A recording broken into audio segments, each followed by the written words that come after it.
Hey guys, tonight we're exploring a story that everyone in history should know. The story is the worst disaster in medieval history. You get comfortable, take a moment, like the video, and subscribe. But only if you genuinely enjoy what I do here. And let me know in the comments where you're tuning in from and what time it is for you. It's always fascinating to see who's joining us from around the world. Now, dim the lights, maybe turn on a fan for that soft background hum, and let's ease into tonight's journey together. The worst disaster in medieval history. When the world still felt safe. Imagine that the world has become very quiet. The stars remain bright above a countryside that has not yet been touched by one of history's greatest tragedies. The night air is cool, carrying the gentle scent of damp earth, freshly cut hay, and wood smoke rising from distant cottages.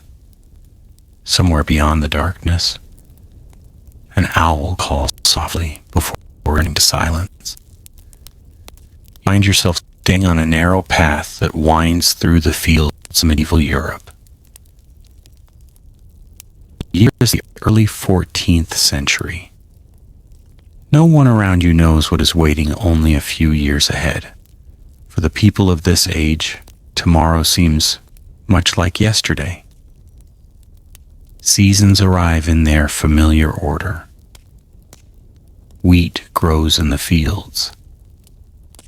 Bells ring from village churches. Merchants travel dusty roads with wagons full of cloth, salt, spices, and stories collected from places most villagers will never see. Life is not easy. It never has been. Yet it is familiar. That sense of familiarity brings comfort. Children chase one another beside wooden fences while their parents prepare the evening meal. Chickens wander freely across muddy farmyards. Dogs sleep beside warm hearths. Smoke curls gently through thatched roofs before disappearing into the evening sky. The medieval world moves at the pace of walking feet and patient horses. There are no engines, no electric lights, no newspapers arriving every morning. News travels only as fast as a traveler can ride. A kingdom may celebrate a victory, while another kingdom has not yet heard that a battle has even begun. Imagine how large the world must feel when the fastest message is carried by a single rider crossing forests, rivers, and mountains. Most people never travel more than a few miles from where they were born. Their entire universe is made of familiar faces, familiar roads, and familiar fields. The nearby forest seems endless. The nearest market town feels wonderfully busy. The distant city might as well belong to another world. As the morning slowly arrives, sunlight begins to spread across the countryside. Mist rises from rivers and meadows. Birdsong slowly replaces the silence of night. Farmers wake before dawn because the land waits for no one. The rhythm of medieval life follows nature itself. Spring brings planting. Summer brings long days beneath the warm sun. Autumn brings harvest. Winter brings patience. These cycles have repeated for generations. Grandparents remembered the same seasons. Their grandparents remembered them too. The earth appears dependable. Perhaps that is why disaster becomes so difficult to imagine. Most people fear ordinary dangers.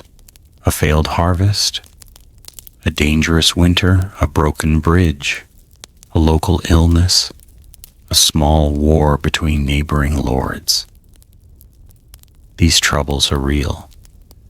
They have always existed. People believe they know how to survive them. History often reminds us that the greatest disasters begin quietly. They arrive without announcing themselves. Long before fear reaches the villages, life continues, almost unchanged. Picture yourself walking toward a small medieval town. Stone walls surround its narrow streets. The gates are opened each morning shortly after sunrise. Farmers enter carrying vegetables, eggs, butter, and cheese. Blacksmiths begin heating their forges. The ringing sound of hammer against iron echoes through the cool morning air. Bakers pull fresh bread from ovens built of heavy stone. Warm scents drift into the streets. Merchants carefully arrange bolts of cloth from distant regions. Leather workers prepare boots that may last for years. Potters display bowls shaped by practiced hands. Every trade depends upon another. Every person belongs to a larger community. Life is woven together like threads inside a carefully made tapestry. The town itself feels crowded compared with the villages. Many homes stand close together. Upper floors sometimes stretch over the streets below, making the roads feel narrow and shaded. Rainwater flows through shallow channels. Animals move freely among people. Cats hunt mice inside storage buildings. Pigs sometimes wander where they should not. No one finds this unusual. The smells of medieval towns are complicated. Fresh bread mixes with smoke from fireplaces. Nearby stables add another familiar scent. Wet wood, damp stone, herbs, cooking stew, leather, and wool all become part of daily life. To those who live here, these smells simply mean home. The church stands near the center. Its bell marks the passing hours. People measure time less by clocks and more by familiar sounds. Morning prayers, midday bells, evening worship. Life follows these gentle reminders. Many cannot read. Stories pass from one generation to another through spoken words rather than written pages. Travelers bring news from faraway kingdoms. Monks preserve knowledge inside quiet monasteries. Their careful hands copy books one page at a time. Each letter requires patience. Each page represents many hours of work. Books are precious because creating them takes so much time. Imagine entering one of these monasteries. The air is cool, even during summer. Stone walls keep the rooms quiet. Candles flicker softly. The scratching sound of a quill moving across parchment becomes the loudest noise. Outside gardens provide herbs for medicine and cooking. Fruit trees sway gently in the breeze. Simple lives continue according to carefully observed routines: prayer, work, study, rest. Faraway great cities also thrive. London grows steadily. Paris becomes one of Europe's largest centers of learning. Venice fills its canals with ships carrying goods from across the Mediterranean. Constantinople remains one of the greatest cities in the world, connecting Europe and Asia through trade that has existed for centuries. Across countless roads, merchants carry silk, spices, precious metals, wool, wine, grain, timber, and salt. Trade creates opportunity. It also creates invisible connections. Most people celebrate these growing connections. Few stop to wonder whether something dangerous might also travel those same roads. The medieval world is becoming more connected than earlier generations could have imagined. Ships sail farther. Caravans travel longer distances. Markets become larger. Cities become busier. This growing network helps kingdoms prosper. Yet history often shows that every road carries more than its intended cargo. For now, no one notices. The sea remains beautiful. Harbors remain full. The sound of waves against wooden docks brings comfort rather than concern. Picture yourself standing beside one of those busy ports. Sailors repair ropes worn by wind and salt. Gulls circle overhead. Barrels filled with grain wait beside expensive spices whose fragrance hints at lands far beyond the horizon. Every arriving ship brings possibilities. Every departing ship carries hopes. The sea connects distant worlds. It also keeps their secrets. In the countryside, another day slowly passes. Children learn from their parents. Young apprentices learn their trades. Families gather around evening fires. Simple meals appear on wooden tables. Dark bread, stew made from vegetables. Sometimes fish, sometimes meat when fortune allows. Fresh water is not always the safest drink in towns, so ale often accompanies meals. Conversation remains gentle. Neighbors discuss weather more often than politics. Tomorrow's work matters more than distant kings. The future seems predictable enough. No one can imagine how quickly ordinary conversations may disappear. As evening returns, candles replace sunlight. Doors close against the night.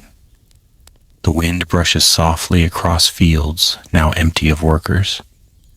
Stars once again cover the sky. The same stars watched ancient Rome. They watched the builders of pyramids.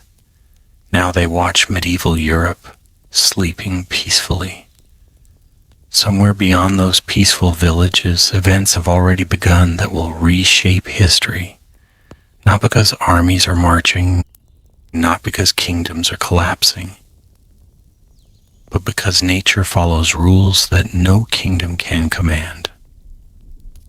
Tiny living organisms exist beyond human sight. The people of the Middle Ages know nothing of bacteria. They know nothing of viruses. They have never heard the word microbe. Disease remains mysterious. Many illnesses appear without warning. Some disappear just as unexpectedly.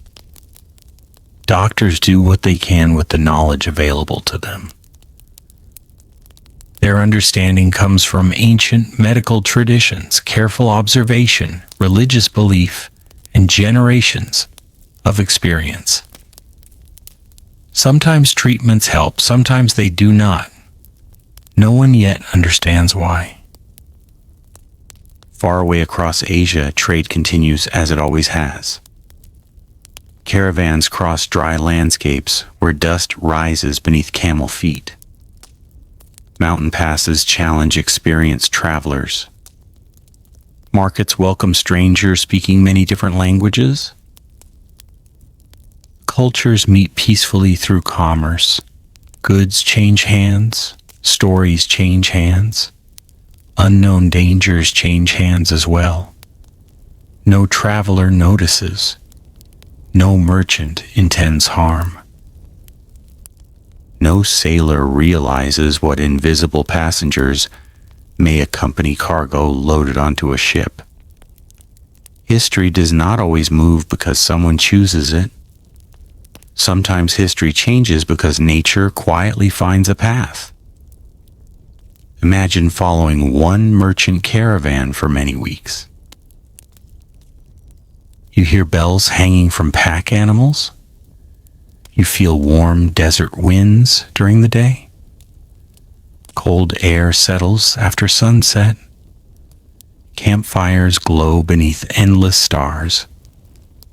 People from many cultures share meals together despite speaking different languages. Trade encourages trust. Trust encourages movement. Movement connects continents. Every successful journey strengthens the web linking distant civilizations. The web becomes stronger every year. Soon, it will carry more than prosperity. As the morning slowly arrives once again, Europe wakes to another ordinary day. Church bells ring, markets open, children laugh, fields wait patiently for farmers. Everything feels wonderfully familiar. That peaceful rhythm has existed for generations. It seems as though it could continue forever. Yet history teaches a quieter lesson. The greatest turning points often begin while ordinary people are simply living ordinary lives. No trumpet announces the coming storm. No messenger rides ahead with warning. Only time continues its steady journey. The roads remain busy. The ships continue sailing. The markets remain crowded. The villages remain hopeful. And somewhere beyond the horizon, the first invisible steps toward the greatest disaster of the medieval world have already begun. The invisible journey toward the Europe. Imagine yourself standing beside an ancient road that seems to disappear into the horizon. The first light of morning gently touches the hills, while a cool breeze carries the faint scent of dry grass and distant campfires. Birds begin their quiet songs, and somewhere nearby, the steady footsteps of camels approach along a path that has connected civilizations for countless generations. This is not a single road. It is a vast network of routes stretching across mountains, deserts, grasslands, and seas. Today, many people call these paths the Silk Roads. In the 14th century, no traveler thinks of them as one continuous highway. Instead, they are thousands of connected journeys, each leading to another town, another market, another harbor, and another story. For centuries, these routes have carried remarkable things. Silk woven in China, fine porcelain wrapped with great care, bundles of fragrant spices gathered in distant forests, jewelry crafted by skilled hands, paper, books, medicines, precious stones, and ideas. Every caravan becomes a moving marketplace. Every traveler becomes a messenger between worlds. Picture yourself walking beside one of these caravans. The pace is slow and patient.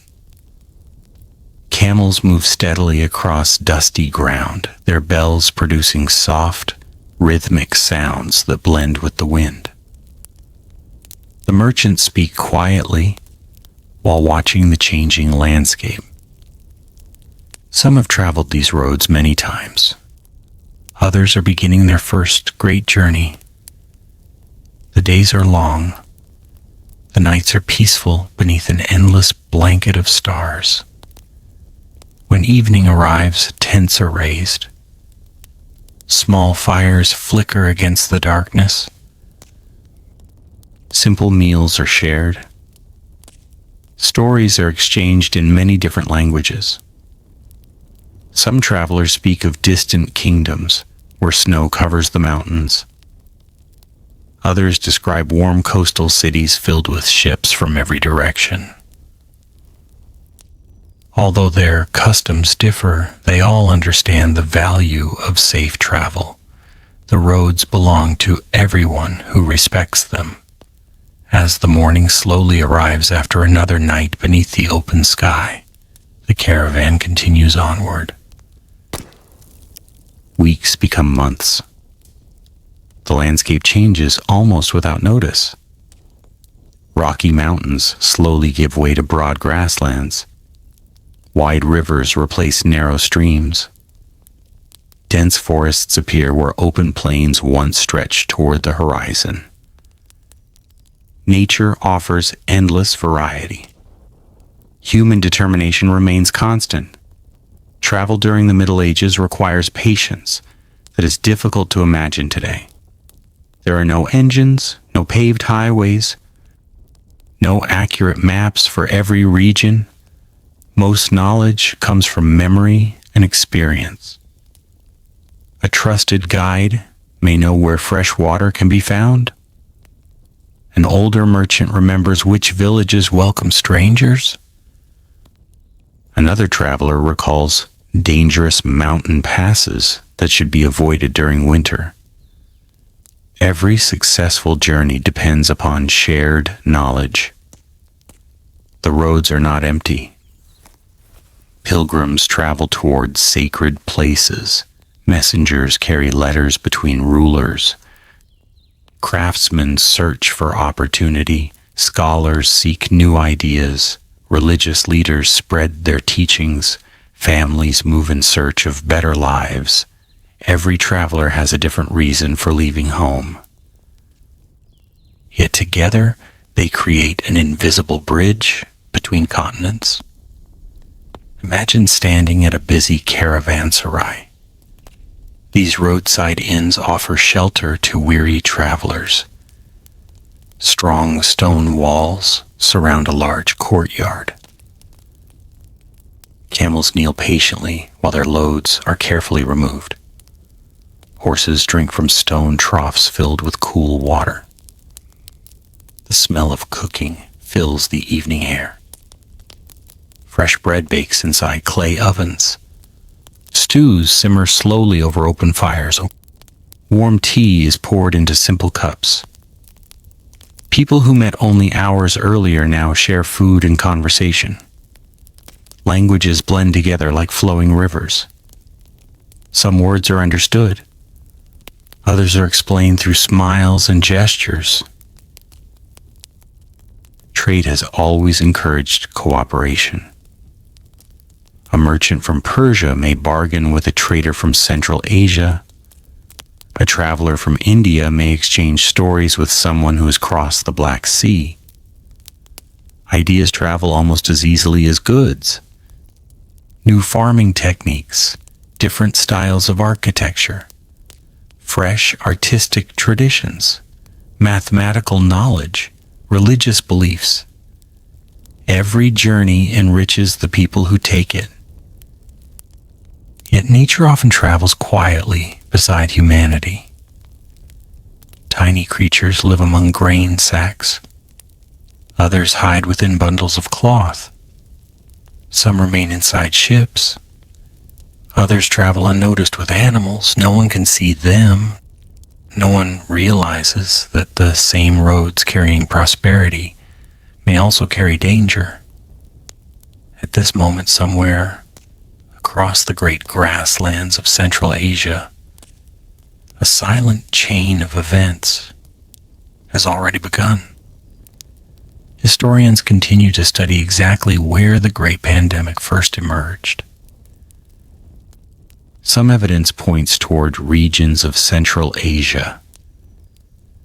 Other evidence suggests nearby areas connected through trade and wildlife. The complete story may never be known with absolute certainty. History sometimes leaves us questions instead of complete answers. What remains clear is that by the early 14th century, a deadly disease had entered the growing network of trade that linked Asia, the Middle East, and Europe. Its journey would be slow at first, then surprisingly swift. Picture yourself crossing the vast Eurasian steppe. The sky seems endless. Tall grasses move gently beneath the wind like waves upon the sea. Wild animals roam freely across enormous distances. Small communities live according to rhythms that have remained unchanged for generations. Nature appears peaceful, yet within this landscape live many different animals whose lives occasionally intersect with human settlements. Among them are rodents that thrive in certain environments. These animals have always been part of nature. They are neither evil nor malicious. They simply exist according to the same natural laws that govern every living creature. Long before modern science, no one understood how diseases could move between animals and people. The concept simply did not exist. People noticed illness. They observed symptoms. They cared for the sick as best they could. But the hidden pathways remained invisible. As caravans continued moving from one region to another, the connections between distant communities became stronger each passing year. Trade brought wealth. Cities expanded. Ports welcomed increasing numbers of ships. Merchants became more ambitious. The world slowly grew smaller. Imagine following a merchant vessel sailing across the Black Sea. Its wooden hull creaks gently with every passing wave. Sails fill with steady wind. The crew works quietly, adjusting ropes that have become rough from salt and sunlight. Barrels filled with grain line the deck below. Bundles of wool rest beside crates containing spices from lands many sailors have never seen. Rats are common aboard medieval ships. To the sailors, this is ordinary. Cats sometimes accompany voyages because they hunt these unwanted passengers. No one imagines that something far smaller than either rat or cat may already be traveling with them. The voyage continues peacefully. The sea sparkles beneath warm sunlight. Flying fish briefly break the surface before disappearing once more. Seabirds circle overhead. Everything appears normal. History often hides its greatest turning points beneath ordinary days. Far inland, towns continue preparing for seasonal markets. Harvests are gathered. New buildings rise slowly from stone and timber. Children grow into adulthood. Kings negotiate alliances. Monasteries continue copying ancient manuscripts with extraordinary care. Life feels stable, reliable, enduring. If someone could somehow warn these people about what lies ahead, would they believe such a message? Perhaps not. After all, every generation assumes tomorrow will resemble today. It is one of humanity's most comforting beliefs. As evening approaches, imagine entering another thriving medieval city somewhere along the great trade routes. Its streets echo with conversation. Blacksmiths finish the day's work. Potters carefully stack newly fired bowls. Tailors fold completed garments. Nearby market stalls close one by one as families return home beneath fading sunlight. The smell of roasted onions and fresh bread drifts through narrow streets. Church bells ring gently in the distance. Nothing appears unusual. Yet invisible passengers continue moving quietly from place to place. They require no passports. They ignore borders. They recognize no kingdoms. Nature has never concerned itself with human maps. Across the eastern Mediterranean, ships continue arriving at busy ports. Some carry silk. Others transport grain or timber. Passengers disembark after weeks at sea. Fresh crews prepare for new voyages. Dock workers unload cargo from sunrise until dusk. Every harbor is alive with movement. These ports serve as gateways between continents. Without them, medieval commerce would slow dramatically. With them, ideas and goods travel farther than ever before. The same networks that strengthen civilization also create pathways that disease can follow. No one intends this. No one notices. The process unfolds gradually. Imagine sitting quietly beside a harbor as darkness settles over the water. Lanterns reflect upon gentle waves. Sailors laugh softly after another successful voyage. The smell of salt mixes with smoke from nearby cooking fires. Everything feels peaceful. The sea whispers against wooden docks. A cool breeze carries tomorrow's promise. History rarely reveals its secrets in moments like these. Instead, it waits patiently. Across distant lands, isolated outbreaks begin appearing. Some villages experience unusual illness. Families notice sudden fevers. Local healers attempt familiar remedies. Most assume these are ordinary hardships. Disease has always existed. Communities have survived illness before. Why should this time be different? No one yet understands that these scattered tragedies belong to a much larger story. Like tiny streams flowing toward a single river, separate outbreaks gradually become connected through travel. The roads continue their work. The ships continue sailing. The caravans continue crossing deserts and mountains. Commerce never truly sleeps. Neither does nature. As the morning slowly arrives once more, sunlight reaches another busy trading city. Merchants prepare their accounts.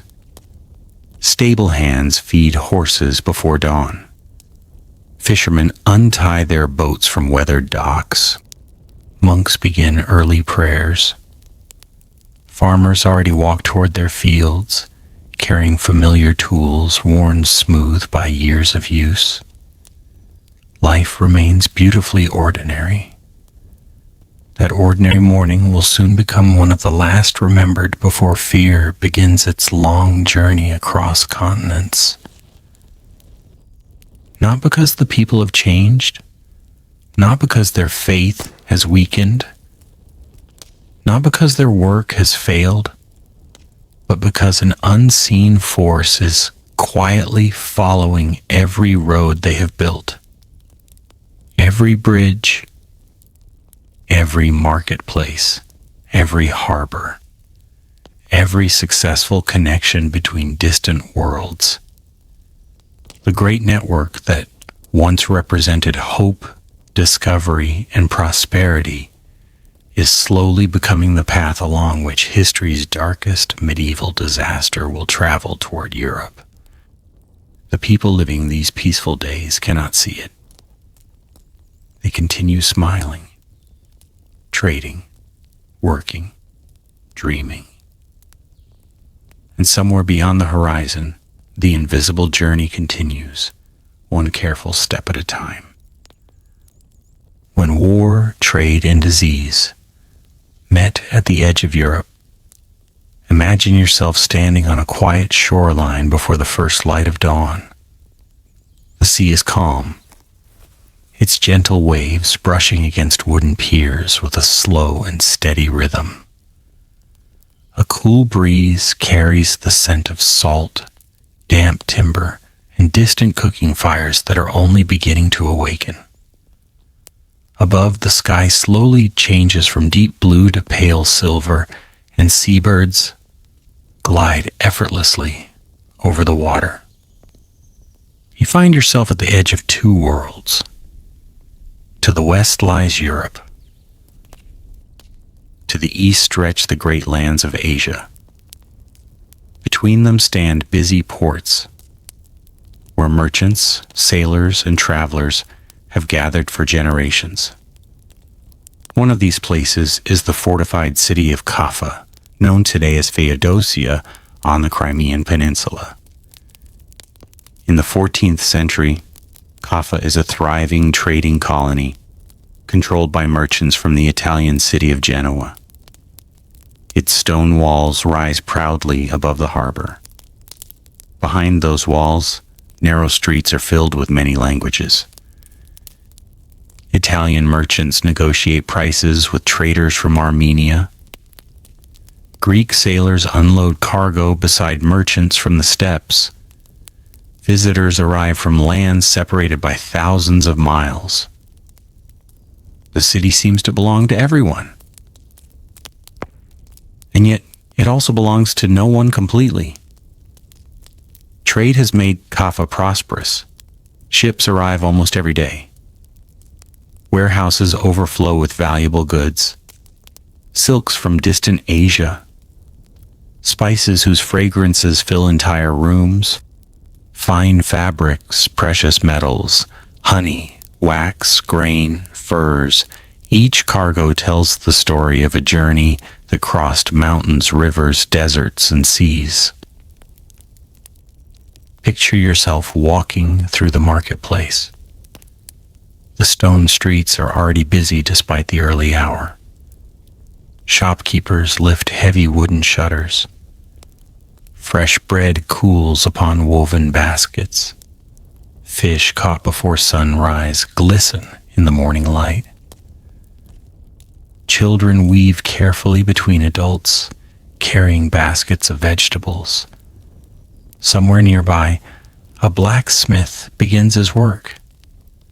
The ringing of iron against iron echoes through the cool air. Nothing about the morning suggests that history is quietly changing. Far beyond the city walls, however, another story is unfolding. The Mongol Empire, once united under a single ruler, has gradually divided into several powerful states. One of these is known as the Golden Horde. Its leaders control vast territories stretching across the northern Black Sea region.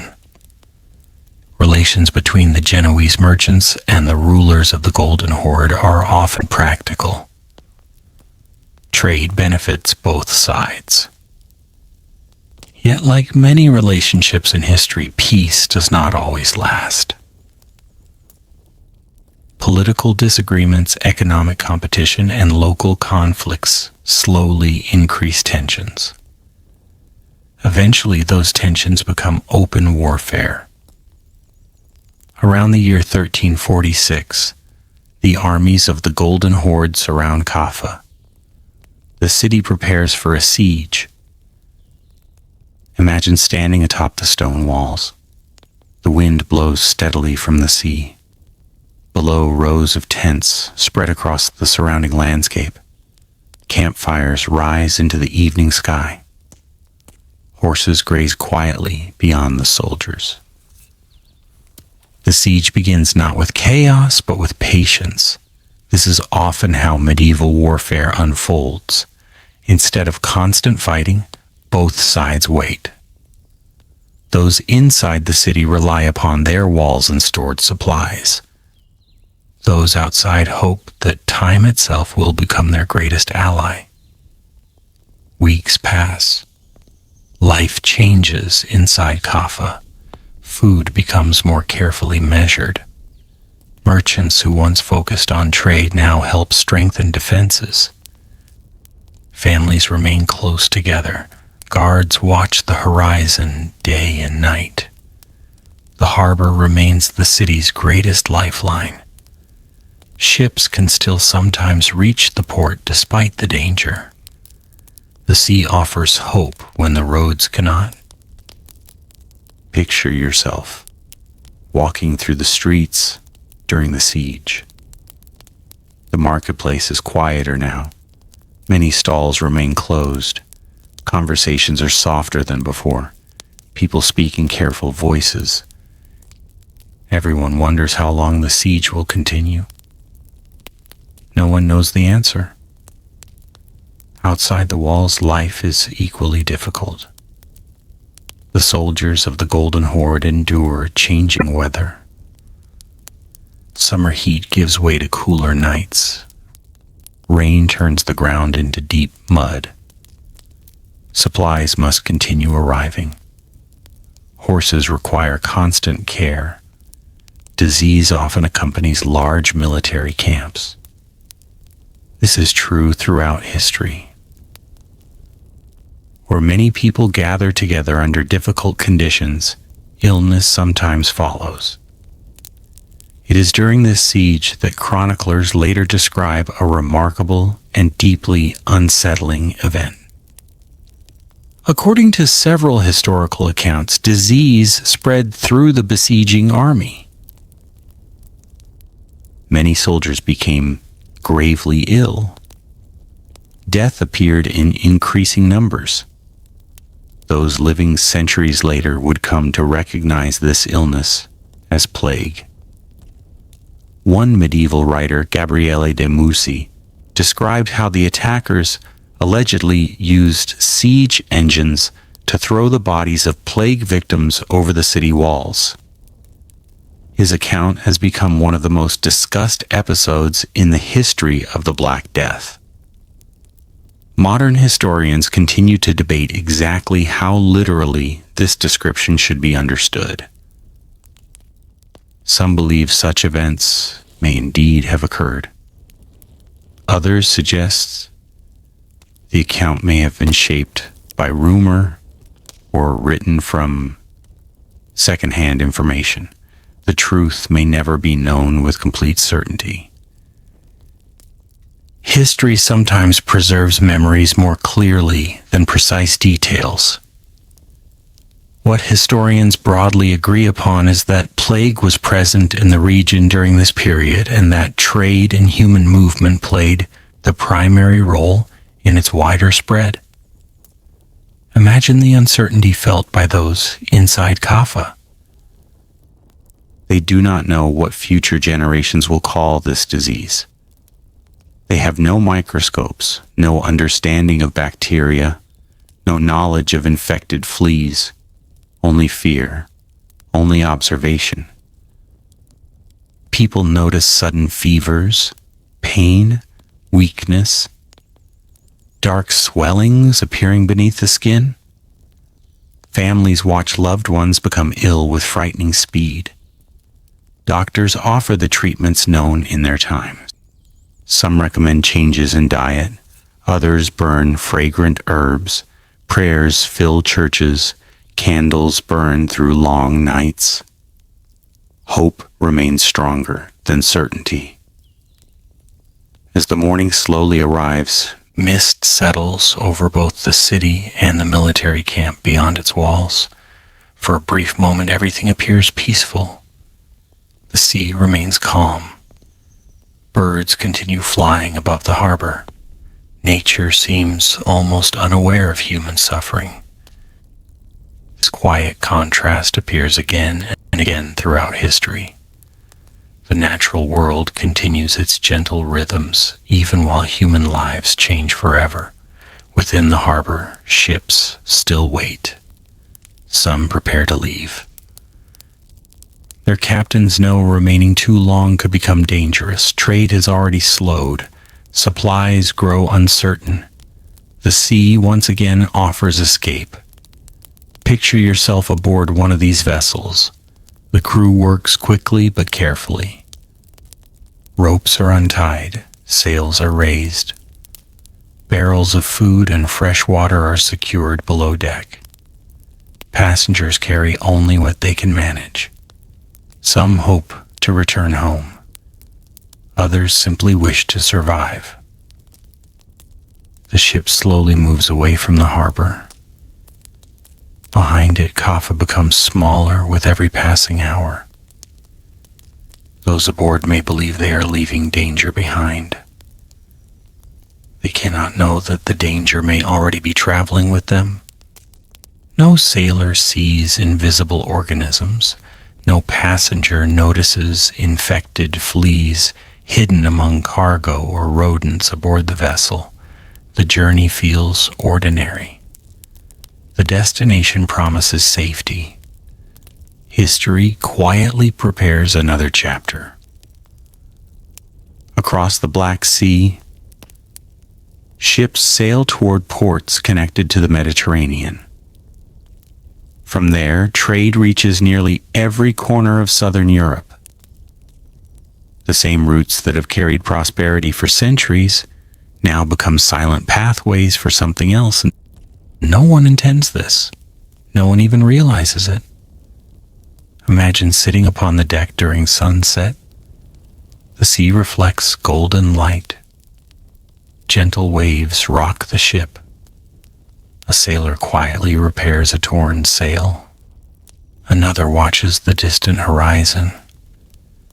Passengers speak softly about home. Perhaps they imagine familiar streets, warm meals, family waiting beside the doorway.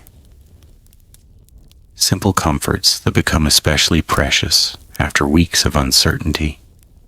The wind continues carrying the vessel westward. The voyage feels almost peaceful.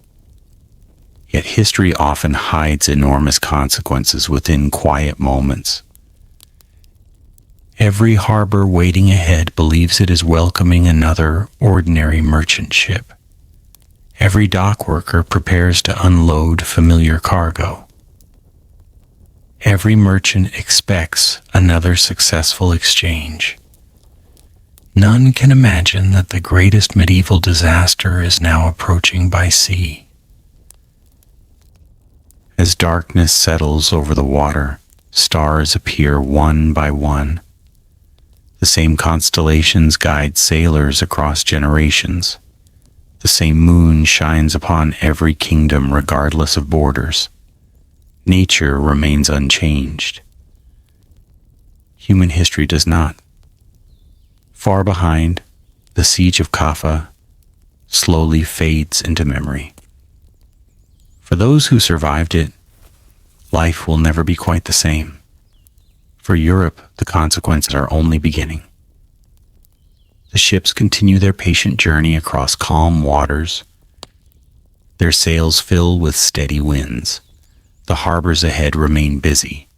Markets prepare for another day of trade.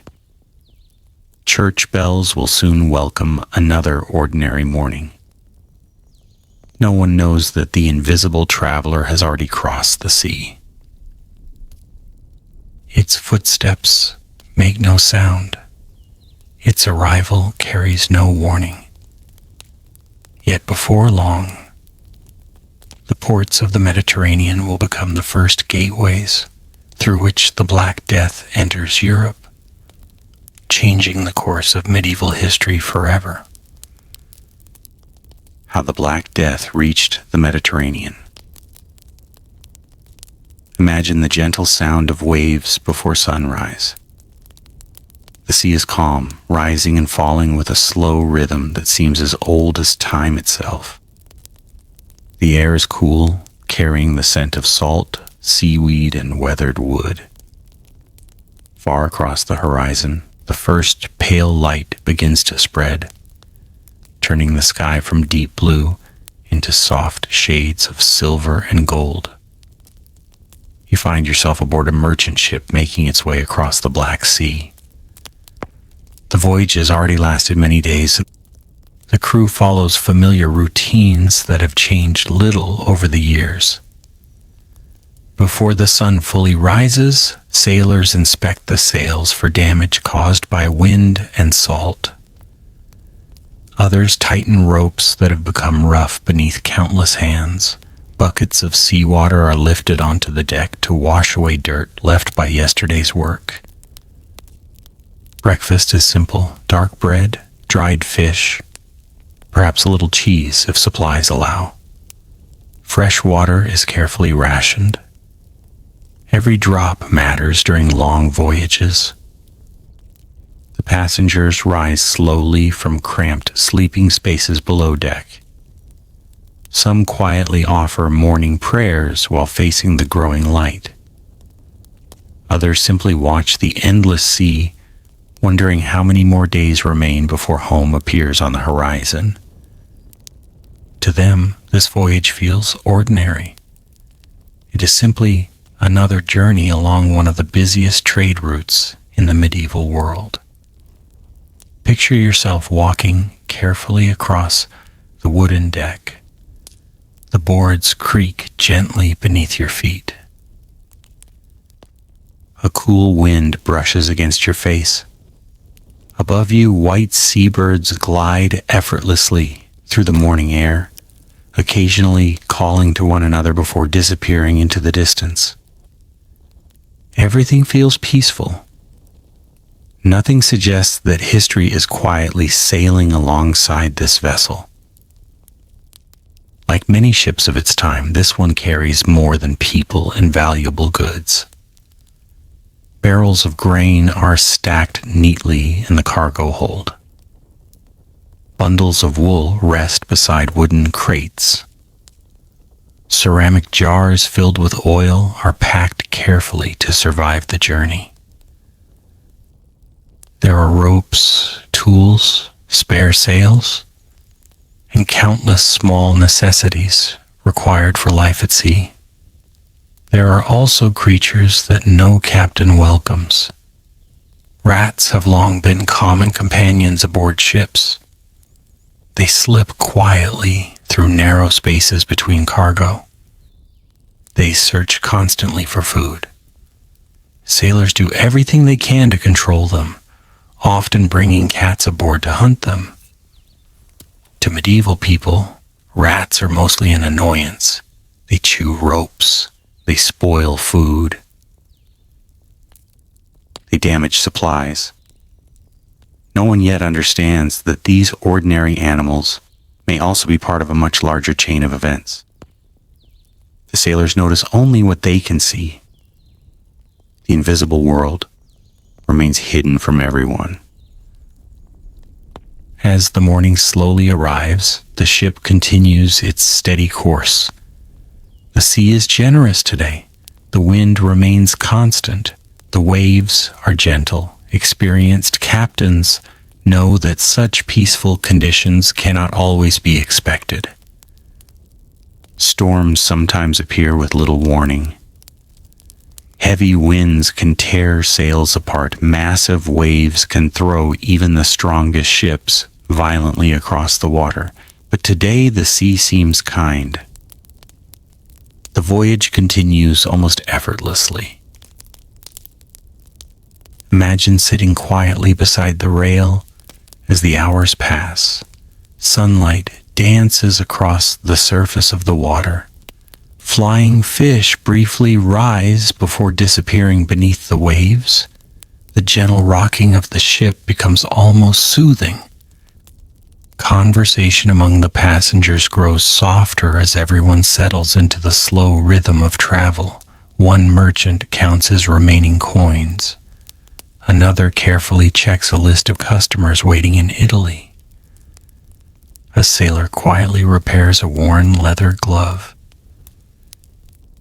Nearby, a young apprentice listens carefully as an older crew member explains how to read the changing clouds. Knowledge passes from one generation to the next through patient observation. Far ahead lies the Mediterranean Sea. For centuries, it has connected kingdoms, cultures, and civilizations. Roman ships once sailed these waters. Greek merchants crossed them long before. Now, medieval Europe depends upon these same sea routes for trade and communication. Ports scattered along the coastline form a chain of gateways linking distant lands. Messina, Genoa, Venice, Marseille, Barcelona, Constantinople, Alexandria. Each city plays its own important role within this enormous network. The sea brings opportunity, It also carries uncertainty. As evening approaches, another merchant vessel appears upon the horizon. The two ships pass one another peacefully. Their crews exchange friendly waves.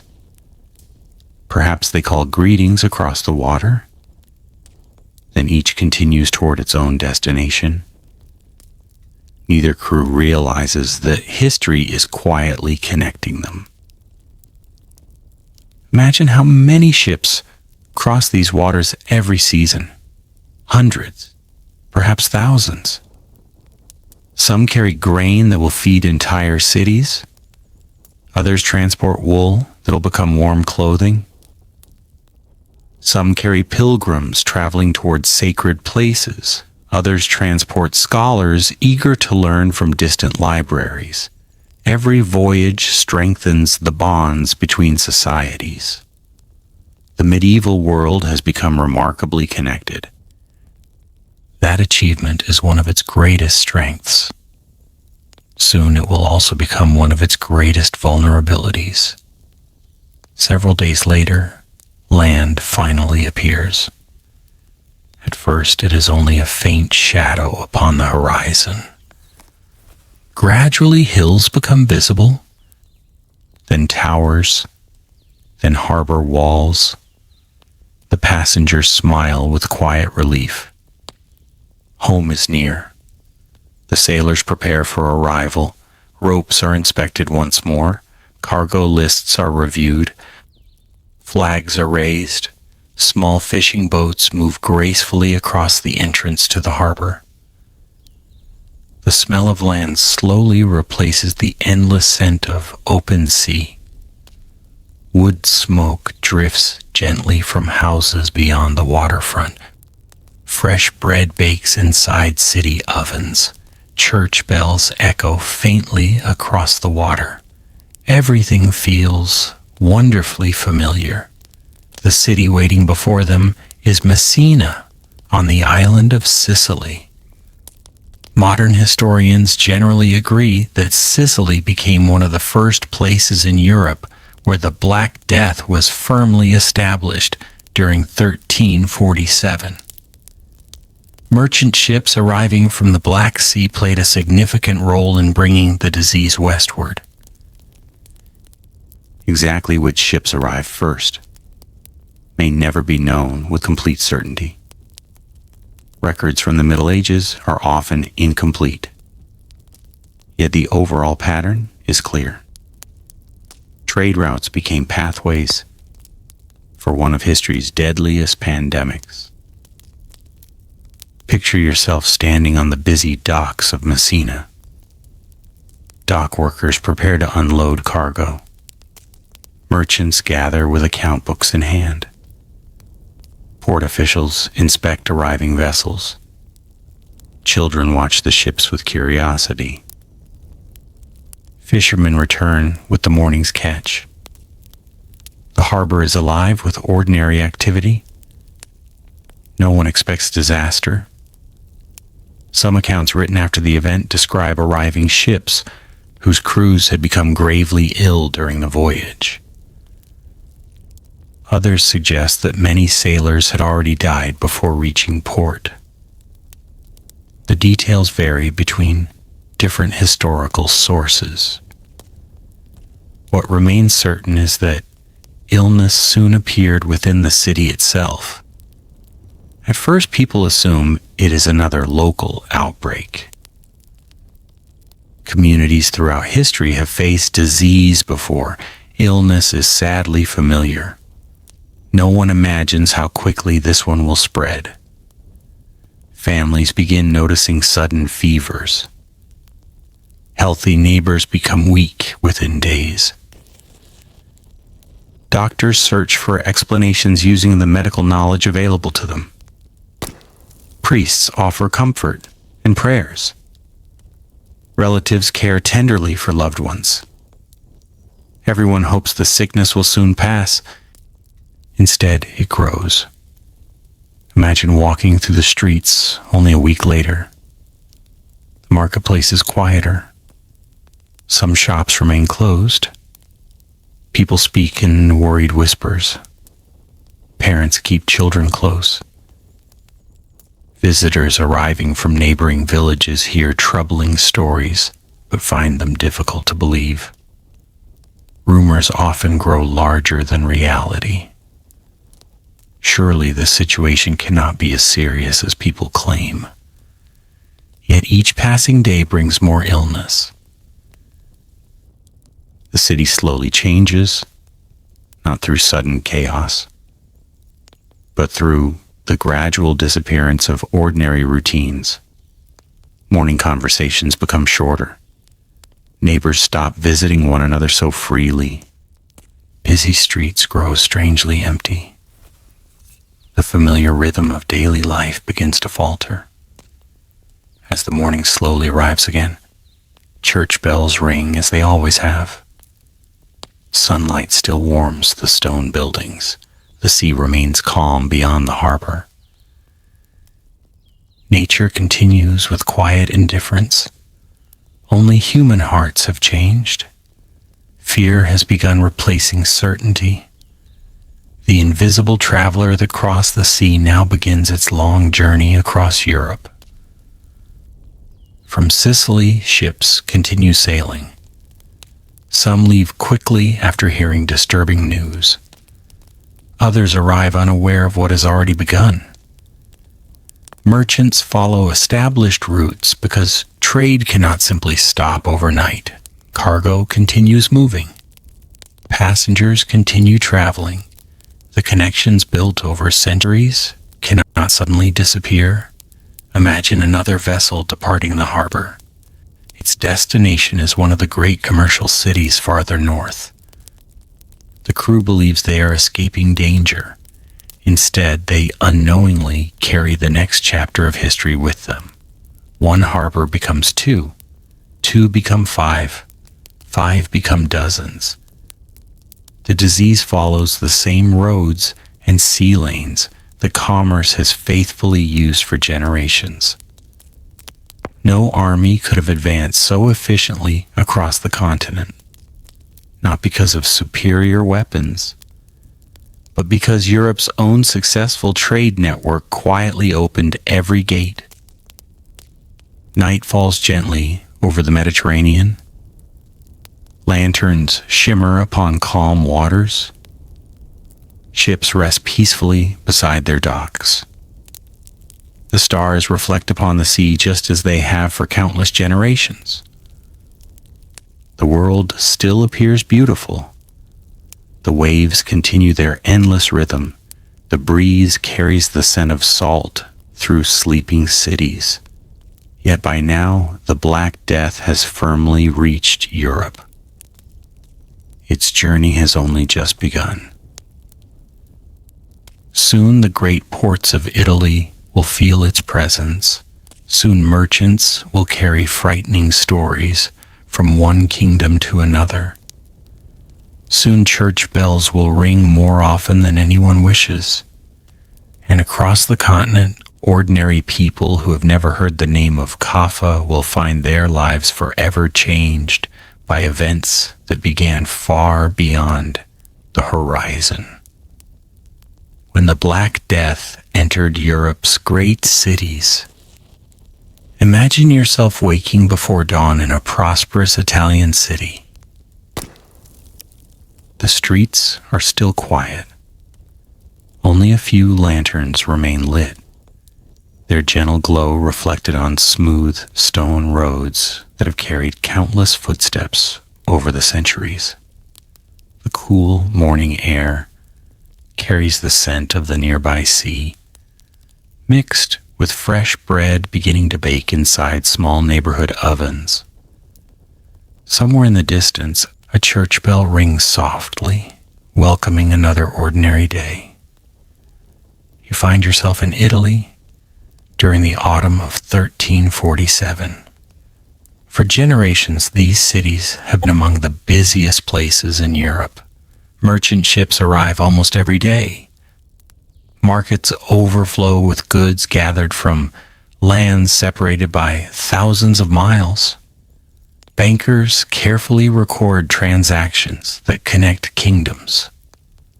Artisans produce fine cloth, beautiful glass, elegant metalwork, and countless objects admired throughout the continent. Life moves with quiet confidence. The people who walk these streets believe they are living in one of Europe's most successful regions. In many ways, they are.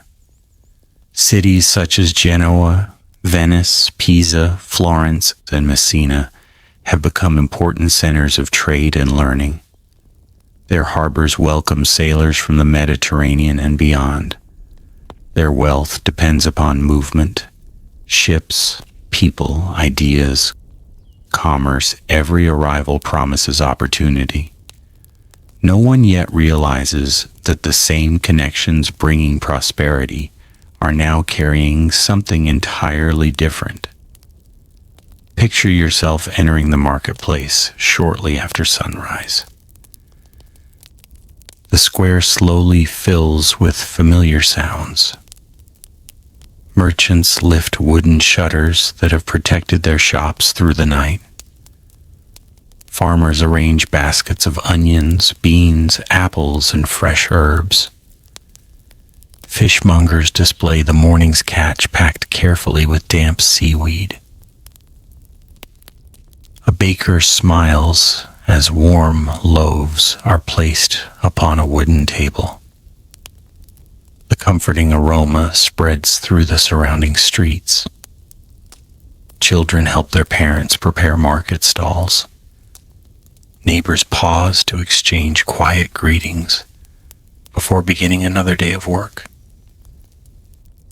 Everything feels comfortably familiar. This ordinary morning resembles hundreds that came before it. History often changes, not by destroying ordinary life in a single moment, but by slowly taking pieces of it away. At first, only a few people become ill. Someone hears that a sailor has developed a sudden fever. Another family quietly closes its door after a relative falls sick. Most citizens continue with their daily routines. After all, illness has always been part of life. Europe has experienced difficult outbreaks before.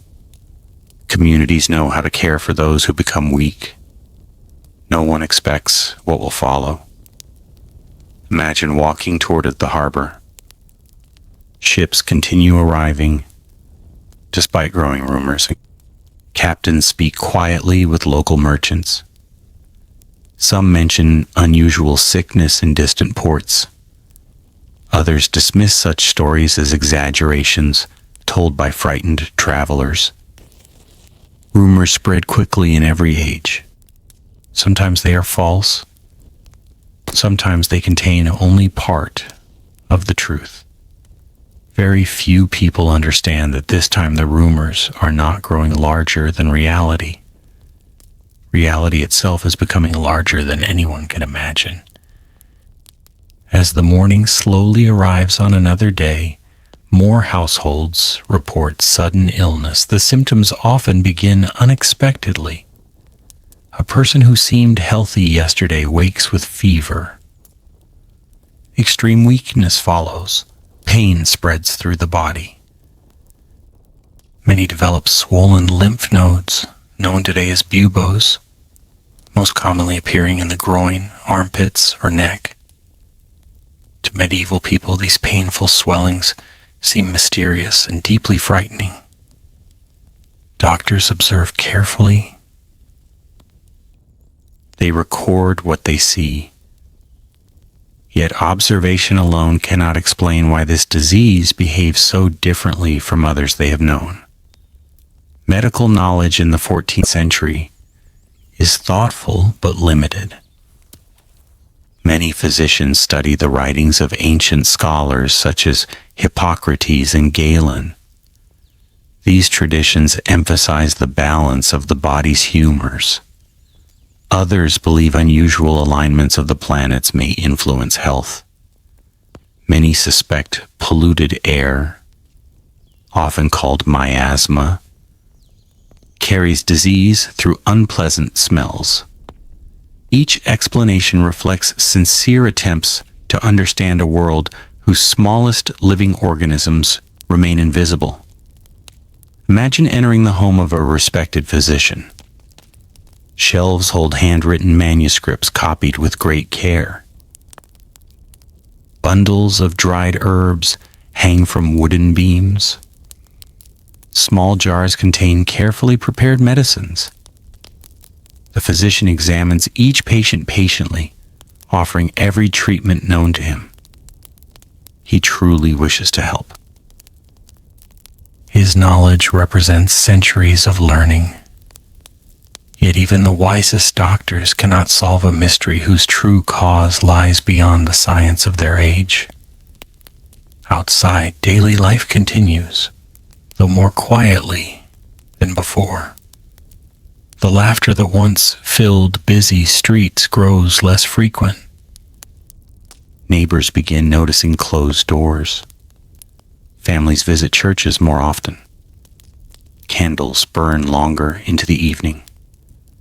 Soft prayers rise beneath high stone ceilings. Hope remains present. Fear slowly grows beside it. Picture yourself inside one of Italy's magnificent cathedrals.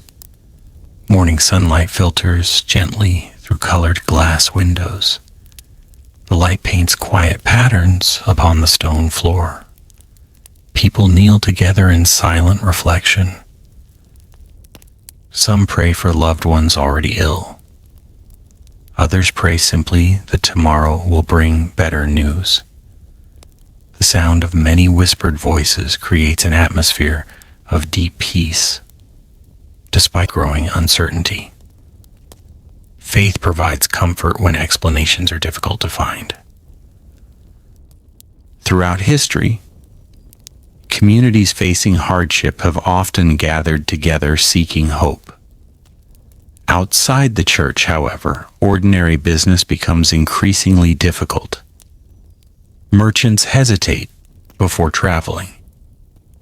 Customers avoid crowded places whenever possible. Some ships leave ports sooner than planned. Others remain anchored, while captains decide whether it is safe to continue. Trade begins slowing, not because goods have disappeared, but because confidence has begun to fade. Confidence, once lost, is slow to return. Imagine sitting beside the harbor at sunset. The sea remains as beautiful as ever. Golden light reflects across gentle waves. Fishing boats return quietly after another day upon the water. The same peaceful view has greeted countless generations. Nature has not changed. Only the people watching it have. Conversations now revolve around illness. Someone knows a family that has lost a father. Another speaks of a respected merchant who suddenly became sick. A young apprentice quietly wonders whether the market will open tomorrow. No one speaks loudly. Everyone senses that something unfamiliar has entered their world. As autumn gradually gives way to winter, the disease spreads beyond the ports. Travelers unknowingly carry it inland. Roads connecting cities now serve another purpose. The invisible traveler moves steadily from town to town, from village to village, from household to household. Europe's remarkable network of commerce becomes an equally remarkable network for disease. Picture yourself riding with a messenger along one of northern Italy's roads. The journey passes vineyards, now stripped of most of their leaves. Olive trees stand quietly beneath gray skies. Small villages appear among rolling hills before disappearing once more behind forests. Everything about the landscape feels calm. Yet every destination brings fresh stories. The illness has reached another community, another monastery, another marketplace, another castle. It does not distinguish between rich and poor, merchant and farmer, scholar and soldier, priest and king. The Black Death recognizes no social boundaries. This truth shocks medieval society perhaps more than anything else. Many diseases affect some groups more than others. This one appears capable of reaching almost anyone. Imagine returning to the city several weeks later. The changes are subtle at first. More windows remain closed. More workshops stand empty. Some market stalls have disappeared entirely. The familiar rhythm of bells continues, but the meaning behind those sounds has quietly changed. Bells that once celebrated weddings or festivals now more often announce funerals. Their gentle echoes drift across rooftops with increasing frequency. People notice no one wishes to count how often they ring. Winter arrives. Cold air settles over the stone streets. Smoke rises steadily from countless chimneys as families gather around warm fires. Snow falls in some regions. Rain washes the narrow roads in others. The changing season offers no relief. Instead, the disease continues its patient journey.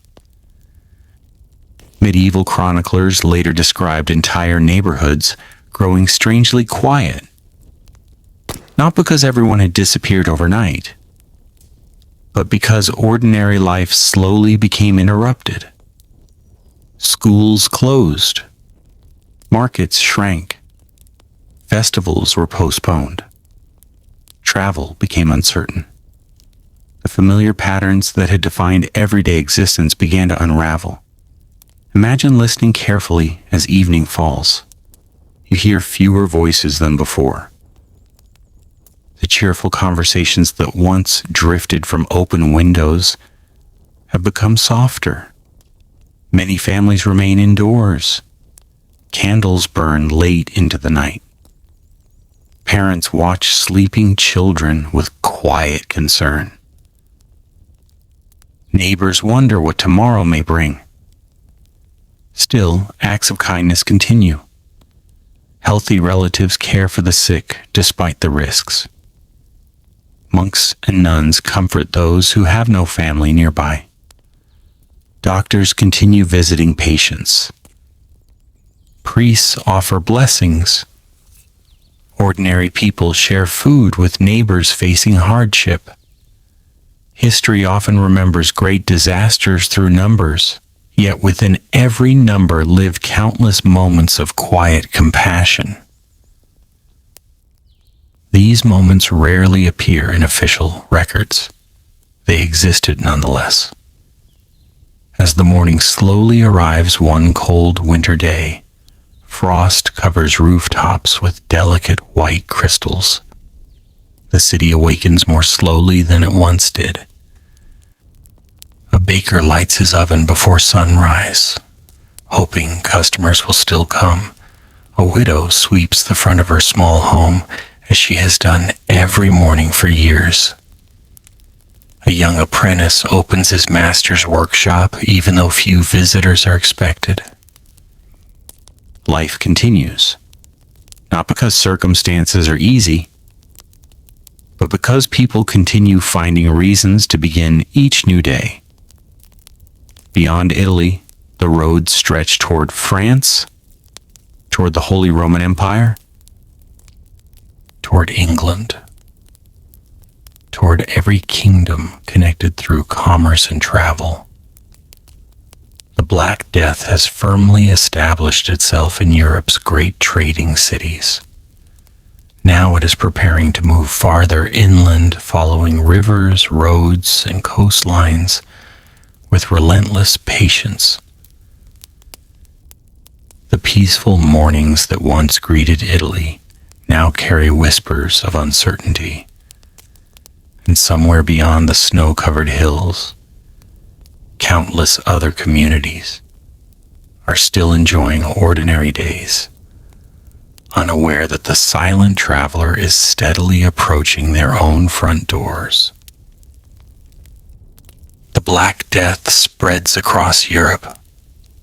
Imagine yourself standing beside an old stone bridge as the first light of dawn gently touches the river below. Mist rises slowly from the water, drifting across the fields like a thin white blanket. The air is cool and still. Somewhere nearby, a rooster greets the morning, while the quiet sound of flowing water fills the silence. Small birds begin to stir among the trees, unaware that history is entering one of its darkest chapters. You find yourself in Europe during the year 1348. The seasons continue as they always have. Spring follows winter, summer follows spring. Nature keeps its patient rhythm. Yet the lives of people are changing far more quickly than the turning of the seasons. The illness that first appeared in distant ports is no longer confined to the coast. It is traveling inland. Every road that once connected prosperous towns now carries anxious travelers. Every river that once supported commerce now links communities facing the same uncertain future. The spread is not perfectly even. Some villages remain untouched for weeks or even months, while neighboring towns begin to suffer. This uneven pattern confuses everyone. People ask why one place is spared while another is not. No one knows the answer. Modern science explains much of this through patterns of travel, local conditions, and the movement of infected rodents and fleas. But to those living in the 14th century, the disease seems almost impossible to predict. Picture yourself following a merchant wagon along a quiet country road. The horse walks steadily through fields where young wheat gently sways beneath the morning breeze. Wildflowers bloom beside the roadside. A shepherd quietly watches over a flock of sheep grazing upon green hills. At first glance, the countryside appears untouched. Life seems peaceful. Farmers continue planting seeds. Children still chase one another through orchards. Mill wheels continue turning beside flowing streams. It is difficult to believe that anything has changed. Then the wagon reaches the next village. The difference is almost impossible to ignore. Some houses remain closed even though the sun has risen. Smoke no longer rises from every chimney. The village square feels quieter than expected. A blacksmith's forge stands cold. The familiar rhythm of ordinary life has begun to slow. Imagine entering the village church. Candles burn softly before simple wooden crosses. The stone floor echoes beneath quiet footsteps. A priest speaks gently with families seeking comfort rather than answers. His words offer hope, even though certainty remains beyond anyone's reach. Throughout medieval Europe, churches become places where communities gather during difficult times. People pray together, they mourn together, they search for meaning together. Faith cannot always explain suffering, yet it often provides strength to endure it. Outside, neighbors begin helping one another in small but meaningful ways. One family leaves bread at the doorstep of an elderly couple. A young man quietly gathers firewood for a widow living alone. Children carry water from the village well for households unable to do so themselves. These quiet acts rarely appear in history books, yet they happened countless times. Even during great tragedy, kindness continued to exist. As the morning slowly arrives in another part of Europe, the same story begins again. Far to the west, towns in France hear troubling news from travelers. To the north, communities within the Holy Roman Empire begin noticing unfamiliar illness. Along rivers such as the Rhine, merchants continue transporting goods despite growing concern. Roads remain busy because daily life still depends upon trade. People cannot simply stop moving. Food must reach markets. Letters must reach kings. Pilgrims continue their journeys. Messengers carry important news. The invisible traveler follows quietly behind them all. Imagine standing beside one of Europe's great rivers. Boats drift slowly downstream, carrying barrels of wine, sacks of grain, timber, and cloth. The water reflects a peaceful blue sky. Fishermen patiently mend their nets along the shore. Children wave as boats pass. Everything feels wonderfully ordinary. Rivers have always brought life to Europe. They provide fresh water. They nourish fields. They support trade. They connect cities separated by great distances. During the Black Death, these same rivers also become silent pathways along which news and sometimes disease travels from one community to another, not because the water itself is dangerous, but because people gather wherever rivers support life. Imagine arriving in a busy medieval market town shortly before noon. The marketplace remains open.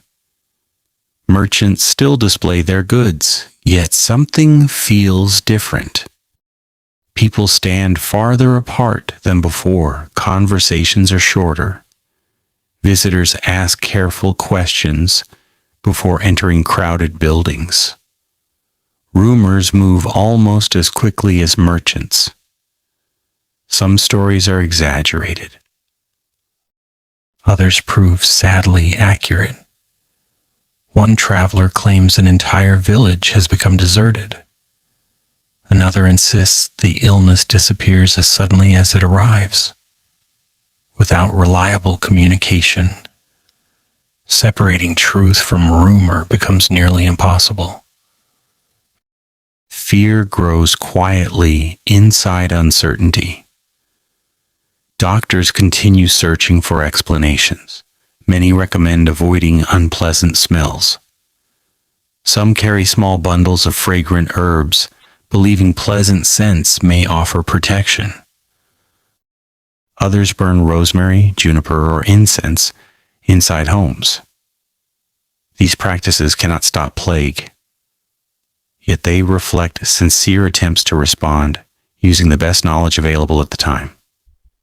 Imagine visiting a medieval apothecary. Glass jars line wooden shelves.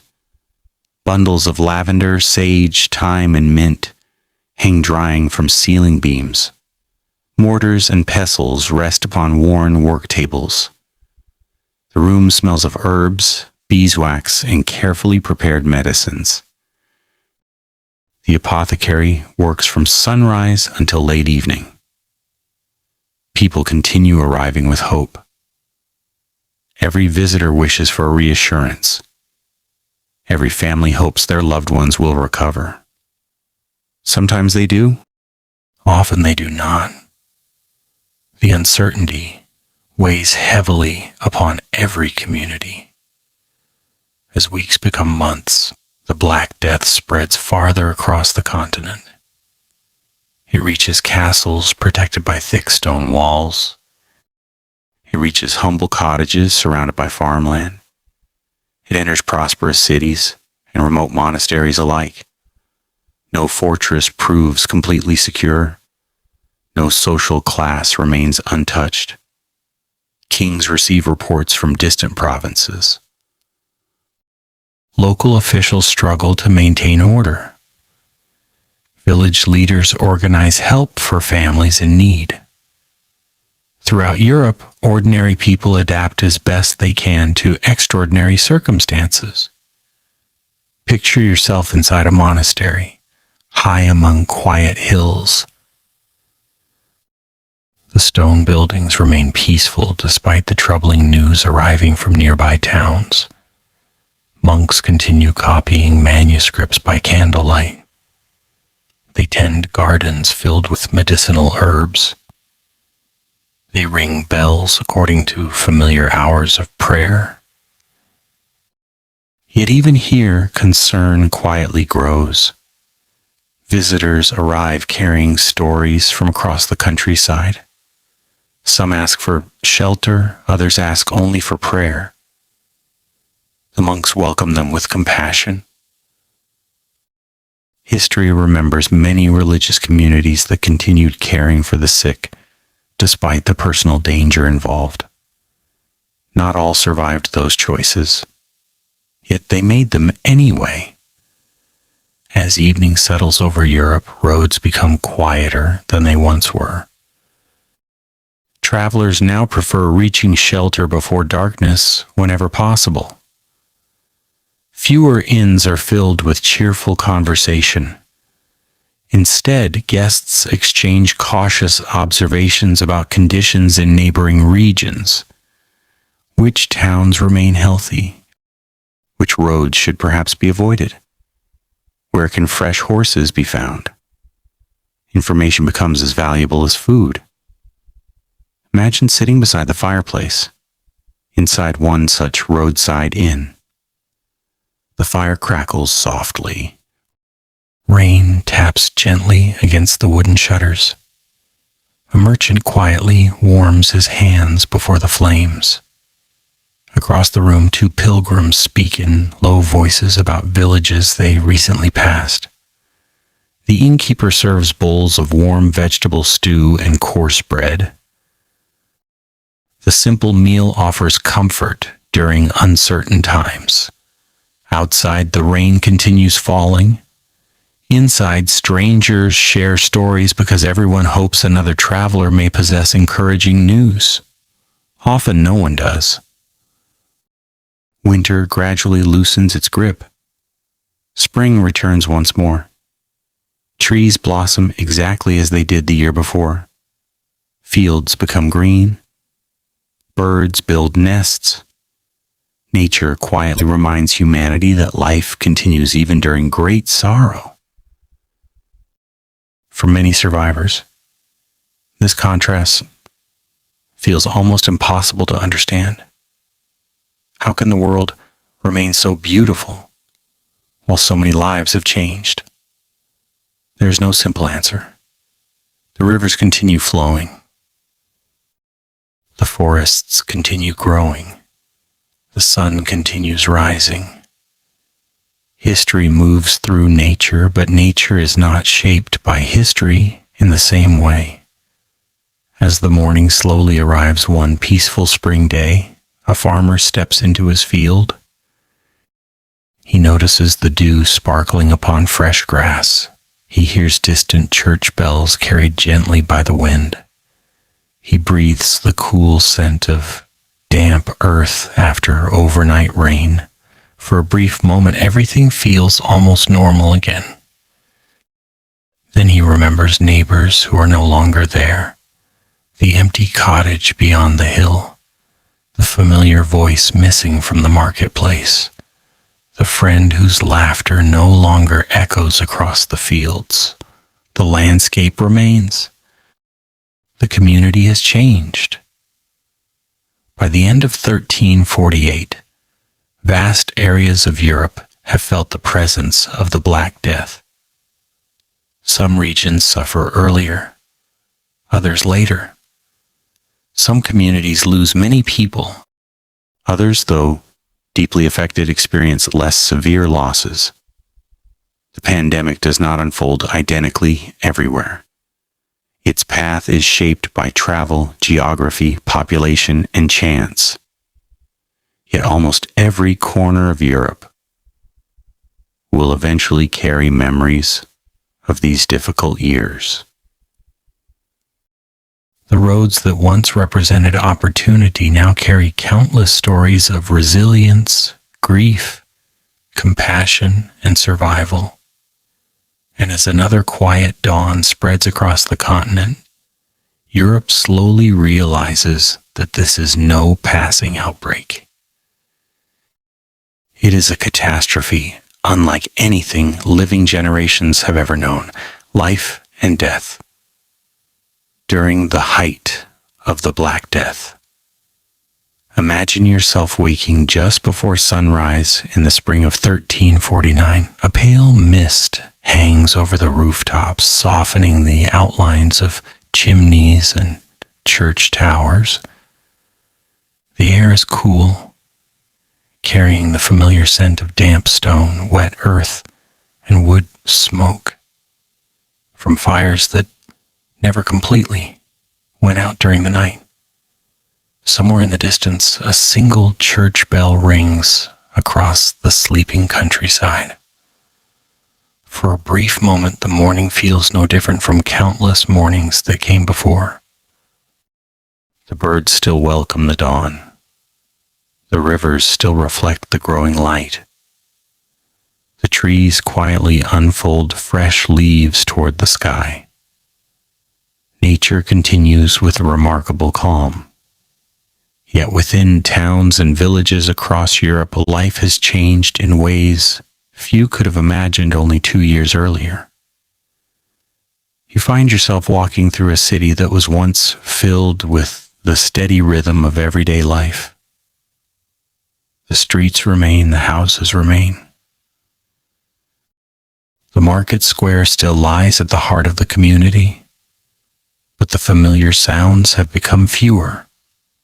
The cheerful conversations that once drifted through open windows are quieter now. Some workshops remain closed. Some homes have their shutters fastened long after sunrise. There are empty places where familiar faces once stood. History often remembers great disasters through numbers.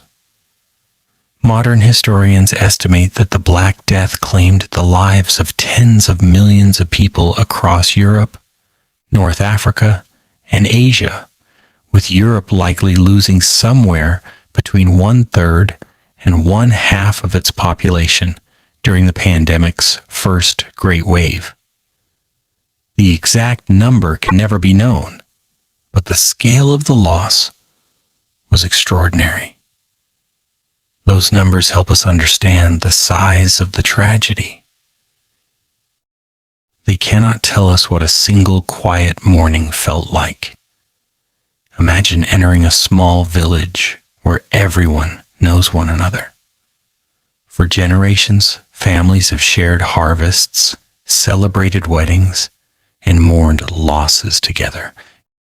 Now every familiar path carries memories. A wooden cottage beside the stream no longer sends smoke into the morning sky.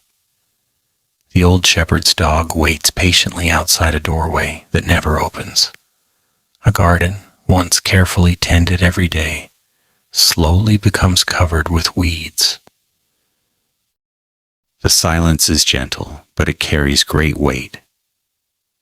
As the morning slowly arrives, a baker lights his oven before dawn. For many years, he has prepared bread for nearly every household in the village. Today, he needs a much smaller amount of dough. there are fewer customers. Still, he follows the same careful routine. He measures flour, he adds water, he waits patiently as the dough rises. Some habits remain comforting precisely because they have not changed. Across Europe, countless people continue working despite uncertainty. Blacksmiths repair tools, farmers prepare fields, millers grind grain, fishermen mend their nets beside quiet rivers. Life does not stop completely. It becomes slower, more careful, more thoughtful. Picture yourself beside a monastery, surrounded by green hills. The gardens remain beautiful. Lavender grows beside rosemary. Apple trees blossom quietly in the spring sunshine. Bees move gently from flower to flower, unaware of human sorrow. Inside the stone buildings, monks continue their daily prayers. They ring the bells according to familiar hours. They copy manuscripts by candlelight. They care for travelers whenever possible. Many monasteries suffered greatly during the plague. Some lost large numbers of their communities. Others welcomed new members after the worst had passed. Their quiet routines became small islands of stability during uncertain times. Imagine stepping inside one of the monastery libraries. Rows of handwritten books rest upon wooden shelves. Each page has been copied carefully by hand. Each letter reflects patience. Outside, history is changing rapidly. Inside, knowledge continues to be preserved, one careful page at a time. The contrast is striking. Human suffering exists beside human perseverance. Throughout the plague years, physicians continued trying to understand the illness. Without microscopes or modern medicine, they relied upon observation, experience, and inherited medical traditions. Some carefully recorded symptoms. Others compared the disease with illnesses described in older texts. Many sincerely hoped that careful study would eventually reveal answers. They did not stop searching, simply because the challenge was difficult. Imagine a physician walking quietly through narrow streets carrying a leather satchel. Inside are herbs, bandages, handwritten notes, and simple instruments. Each knock upon a door brings another family hoping for help. The physician knows that many patients may not recover. Yet he continues walking from house to house. History remembers many acts of courage that never appeared in official records. This quiet determination was one of them. As afternoon sunlight warms the streets, children who have survived the difficult years begin playing once again. Their laughter returns gradually. At first, it sounds almost unfamiliar. Adults pause to listen. The simple joy of children reminds communities that life continues despite sorrow. Many families, however, now include empty places around their tables. Grandparents are remembered in evening conversations. Friends are missed during market days. Teachers who once welcomed students each morning are spoken of with quiet affection. Memory becomes part of everyday life. Picture yourself sitting beside a village well as evening approaches. Women draw fresh water into wooden buckets. Neighbors exchange gentle greetings. The conversations are different now. People speak more often about helping one another rebuild. Who will plant the fields this year? Who will repair the damaged bridge? Which children need new guardians? Communities slowly begin answering practical questions together. Recovery begins not through grand announcements, but through countless, small acts of cooperation. One person repairs a fence. Another plants an abandoned garden. Someone else shares extra grain with a struggling neighbor. The future is rebuilt one ordinary day at a time. As the sun slowly sets, church bells echo once more across the countryside. During the height of the plague, many chroniclers described hearing funeral bells with heartbreaking frequency. Not every community experienced the same pattern. Some places rang bells constantly, others less often. Yet throughout Europe, the sound of bells became deeply connected with memory. They called people to prayer. They marked important moments. They offered comfort during grief.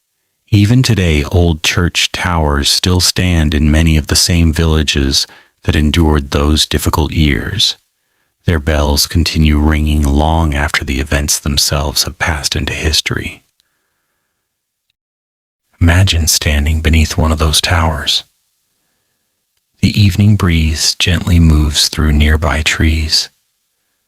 Swallows circle high above the rooftops. The bell rings slowly. Its sound spreads across fields, rivers, forests, and distant farms. Generations have listened to that same bell. Some heard it during joyful festivals. Others heard it during the darkest days of the Black Death. The bell itself remained unchanged. Only the hearts of those listening were different. Night gradually settles across Europe. Families gather around warm fires. Simple meals are shared. Parents quietly tell stories to children before sleep. Many stories speak of hope. Others remember loved ones with gentle gratitude. History is not only made of battles and kings, it is also made of quiet evenings inside ordinary homes. Imagine watching the stars appear one by one above the medieval countryside. The same constellations shine over every kingdom. The same moon reflects upon rivers that continue flowing toward as the sea. Nature gently reminds humanity that every difficult season eventually gives way to another. The plague has brought unimaginable sorrow. Yet life itself has not disappeared. Seeds planted in spring still grow. Forests continue whispering in the wind. Birds continue building nests. Children continue growing into adulthood. Slowly, almost imperceptibly, Europe begins taking its first steps toward recovery. Those steps are uncertain. Many challenges still lie ahead. The disease has not vanished completely. Future outbreaks will return in later years. Communities must still rebuild homes, farms, workshops, and families. The world that emerges will not be exactly the same as the one that existed before 1347. The Black Death has changed society in ways that will unfold over generations. Some changes will be painful. Others will unexpectedly reshape Europe for centuries to come. As another peaceful dawn approaches, the bells ring once again across towns and villages. This time mixed among memories of loss, there is also something quieter. A small beginning, a fragile sense that tomorrow, though uncertain, is still worth preparing for. The long night has not completely ended. But somewhere beyond the horizon, the first light of a different future has already begun to appear. How the Black Death changed medieval society forever. Imagine yourself walking through the same countryside several years after the worst of the plague has passed. It is early morning. A gentle mist rests over quiet fields, softening the outlines of distant hills. Tiny drops of dew cling to blades of grass, sparkling whenever the first rays of sunlight find them. A blackbird begins its morning song from the branch of an old oak tree, while somewhere nearby a small stream continues its endless journey toward a larger river. Nature looks almost exactly as it did before. The seasons have not forgotten their work. Spring still awakens the orchards. Summer still fills the fields with green. Autumn still paints the forests with warm colors. Winter still covers the land with silence. Yet the people who walk these familiar paths know that their world has changed forever. You find yourself approaching a village that once echoed with many voices. The cottages remain standing. Their thatched roofs have been repaired where time demanded it. Gardens bloom once more with onions, beans, cabbage, and herbs. Smoke rises gently from stone chimneys. Children's laughter can once again be heard drifting across the village green. At first glance, life seems wonderfully ordinary. But if you stay a little longer, the differences quietly reveal themselves. Some cottages have disappeared entirely. Wild flowers now grow where homes once stood. Fruit trees continue producing apples beside foundations that no longer support walls. Nature slowly reclaims places left empty. No one rushes this process. It happens one season at a time. Picture yourself speaking with an elderly farmer. His hands are rough from decades of working the soil. He remembers the years before the plague. He remembers neighbors whose names younger generations have never heard. When he points across the fields, he sometimes says, "A family once lived there." His memories preserve a landscape that no longer fully exists. History survives not only in books, it also survives in quiet conversations between generations. As the morning slowly arrives, farmers begin another day in the fields. Something has changed here as well. Across much of Europe, there are fewer workers than before. Many farms struggle to find enough hands for planting and harvesting. This shortage gradually changes the balance between landowners and laborers. For generations, many peasants had little freedom to negotiate the conditions of their work. Now their labor has become more valuable. In many regions, wages begin to rise. Some workers find new opportunities that would have been difficult to imagine before the plague. Not every community experiences these changes in exactly the same way. Europe is far too large and diverse for one simple story.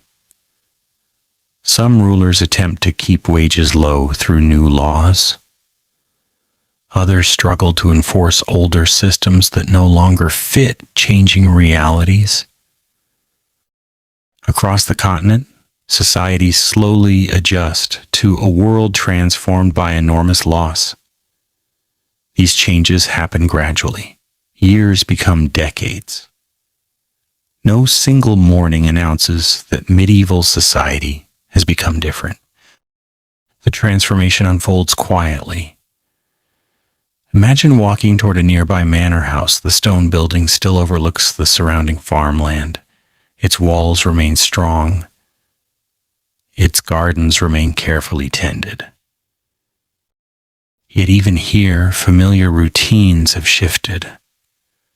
The lord of the manor must now compete for workers.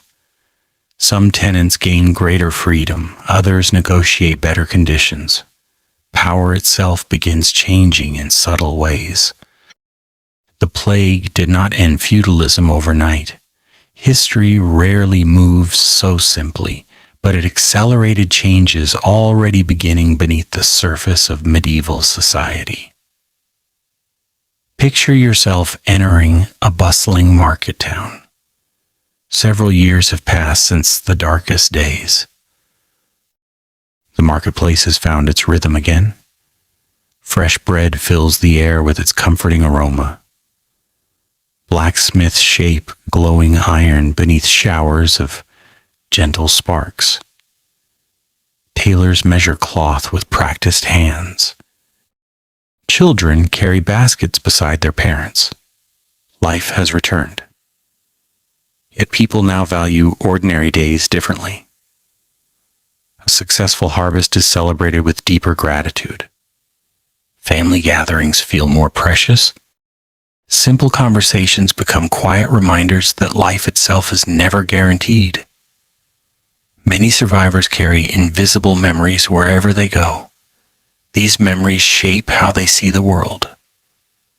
As afternoon sunlight warms the streets, imagine visiting one of Europe's growing universities. Scholars continue studying medicine, philosophy, astronomy, and law. The experience of the plague encourages many thinkers to ask new questions. Why had this illness spread so widely? Could observation teach future generations more about disease? Although modern germ theory remains centuries away, careful record keeping gradually becomes more important. People begin paying closer attention to patterns. History often encourages learning through hardship. Knowledge grows slowly, sometimes painfully. Inside monasteries, monks continue copying manuscripts with patient hands. Yet they also preserve first-hand accounts of the plague years. Without realizing it, these writers create priceless historical records. They describe empty villages, changed communities, acts of courage, moments of compassion. Future generations will read these pages, trying to understand how ordinary people endured extraordinary times. Imagine sitting beside one such monk as candlelight flickers softly across the parchment before him. The scratching of his quill is almost the only sound in the room. Outside, rain taps gently against narrow windows. Inside, history is being quietly remembered. He cannot know that people nearly 700 years later will still study these words. He writes simply because he believes the story should not be forgotten. Picture yourself entering a medieval church one peaceful evening. Candles glow warmly beneath stone arches. Their gentle light reflects upon colorful stained glass. Families gather together in quiet prayer. Some thank God for survival. Others remember relatives who never returned. The Black Death leaves lasting spiritual questions throughout Europe. Some people's faith becomes stronger. Others struggle to understand why such suffering occurred. Different communities respond in different ways. History rarely offers only one human reaction. What remains constant is the search for meaning. As evening deepens, imagine walking beyond the town walls into open countryside. The air smells of fresh grass after a brief summer rain. Crickets begin their gentle song. The sky slowly fills with stars. The peaceful landscape gives little sign of the sorrow it once witnessed. Nature has remarkable patience. Fields that once lay abandoned now produce grain once more. Forests continue growing. Rivers continue flowing toward the sea. Life quietly returns. Not because the past has been forgotten, but because life always seeks a way forward. The years following the Black Death also influence art and literature. Writers reflect more deeply upon mortality. Artists think carefully about the passing nature of earthly life. The famous medieval theme known as memento mori, remember that you must die, becomes more common in many parts of Europe. This idea is not meant simply to inspire fear. It reminds people that life is precious, precisely because it is temporary.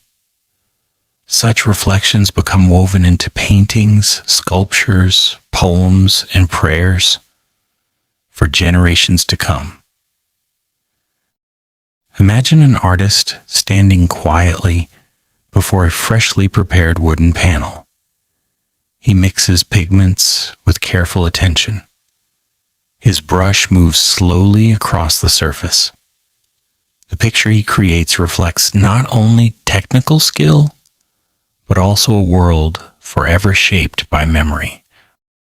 Art becomes another way of carrying history forward. As the morning slowly arrives on another peaceful day, merchants once again prepare for long journeys. Ships return to familiar harbors.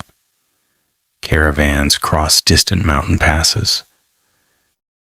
Trade resumes because human curiosity and cooperation remain stronger than fear. Yet people now travel with stories carried by their parents and grandparents. Stories about the years when the world seemed to stop. Stories reminding every generation that prosperity should never be taken for granted. The Black Death eventually becomes part of Europe's collective memory. Children hear about it from elders. Chroniclers preserve its history. Church records quietly remember those who were lost. The disaster leaves scars that remain visible for centuries. Still, those scars exist beside remarkable resilience. Communities rebuild. Families begin again. Fields bloom. Cities recover. Knowledge grows. Societies slowly transform. History continues moving forward. Imagine standing once more beneath the wide medieval sky. The breeze moves softly through tall grass. Swallows dance above old rooftops. The same church bell that rang during the darkest years now rings on peaceful mornings once again. Its sound carries neither joy nor sorrow alone. Instead, it carries memory.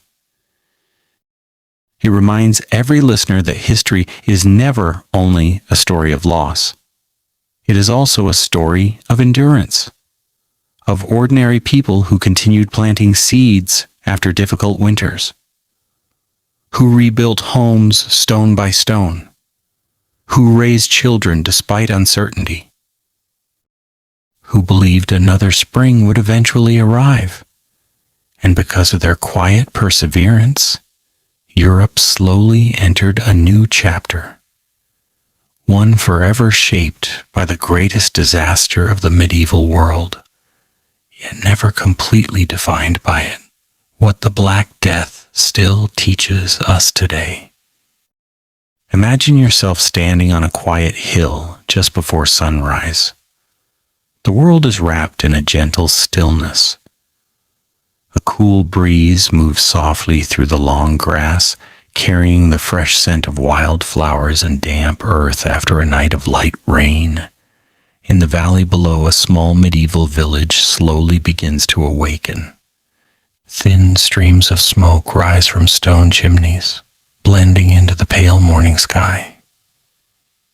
Many years have passed since the darkest days of the Black Death. The village has found its rhythm once again.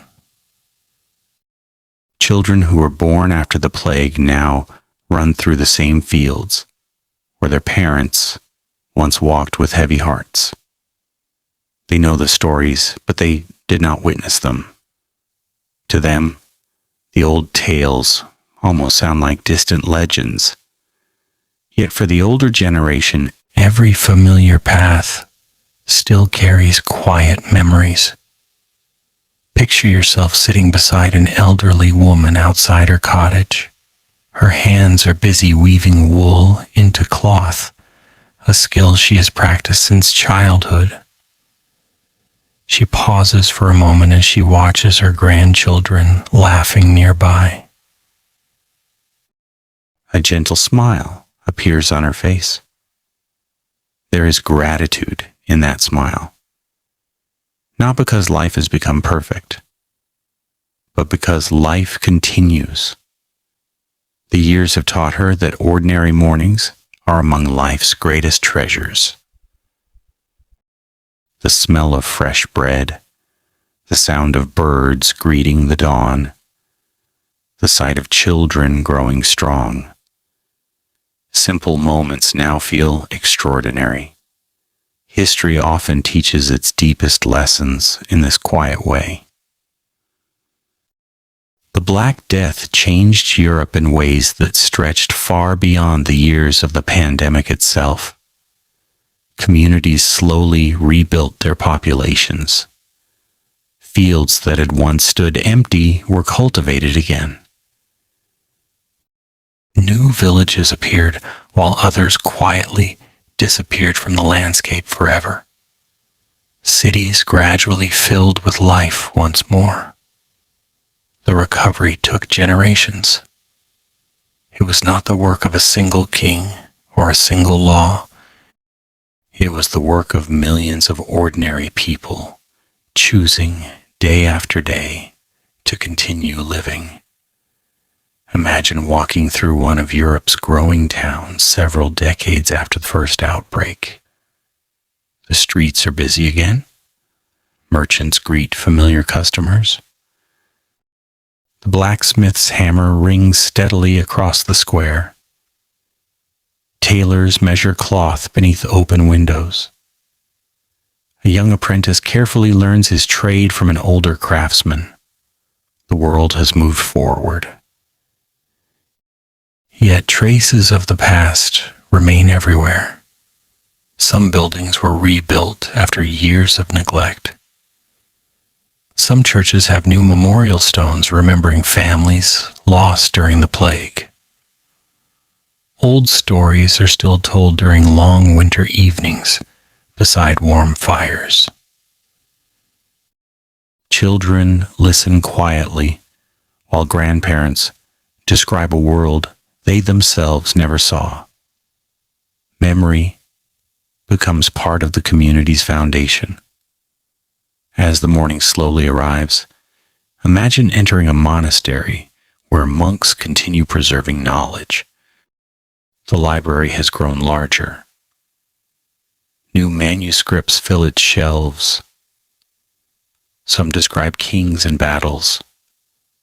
Others record harvests, weather, or local events.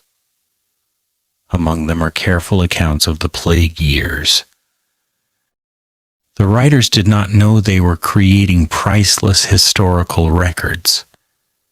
They simply believed future generations should remember what had happened. Without these chroniclers, much of the human experience of the Black Death would have faded into silence. History depends not only upon great events, but also upon those who patiently record them. Imagine one of those monks dipping his quill into dark ink. He writes slowly, choosing each word with care. Outside the monastery walls, birds sing beneath the summer sun. Inside, another page of history quietly comes to life. The simple act of writing becomes an act of remembrance. Centuries later, historians would study these pages, comparing different accounts, searching for patterns, asking careful questions, and slowly building a clearer understanding of the past. Picture yourself walking through a peaceful cemetery beside an old stone church. Wildflowers grow between weathered gravestones. Some names have become difficult to read. Others remain surprisingly clear, despite the passing centuries. The wind moves gently through tall grass. There is no fear here, only quiet reflection. Each stone represents an individual life, a parent, a child, a friend, a craftsman, a traveler, a farmer. The enormous numbers used by historians become easier to understand when we remember that every number was once a single human being with hopes, routines, friendships, and dreams. This may be one of history's most important lessons. Behind every statistic lives a personal story. Imagine sitting beside a river as evening slowly approaches. The water flows with the same quiet determination it showed hundreds of years before. The river remembers nothing. It simply continues its journey toward the sea. Human memory works differently. People remember. Communities remember. Civilizations remember. Sometimes those memories are written in books. Sometimes they survive only through stories shared from one generation to another. The Black Death became one of those memories that shaped how Europe understood itself. Over the centuries, medicine gradually advanced. The invention of the microscope would eventually reveal a hidden world invisible to medieval eyes. Scientists would learn that plague is caused by the bacterium Yersinia pestis. They would understand the important role that fleas played in transmitting the disease, particularly through rodents in many outbreaks. Public health would slowly develop. Cities would improve sanitation. Quarantine practices, first introduced in ports such as Venice and Ragusa during later plague outbreaks, would become increasingly organized. None of these discoveries happened quickly.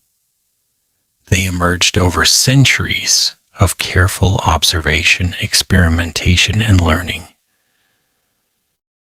The suffering of earlier generations encouraged later generations to seek better answers. History rarely offers immediate solutions. Instead, it slowly builds knowledge, one discovery at a time.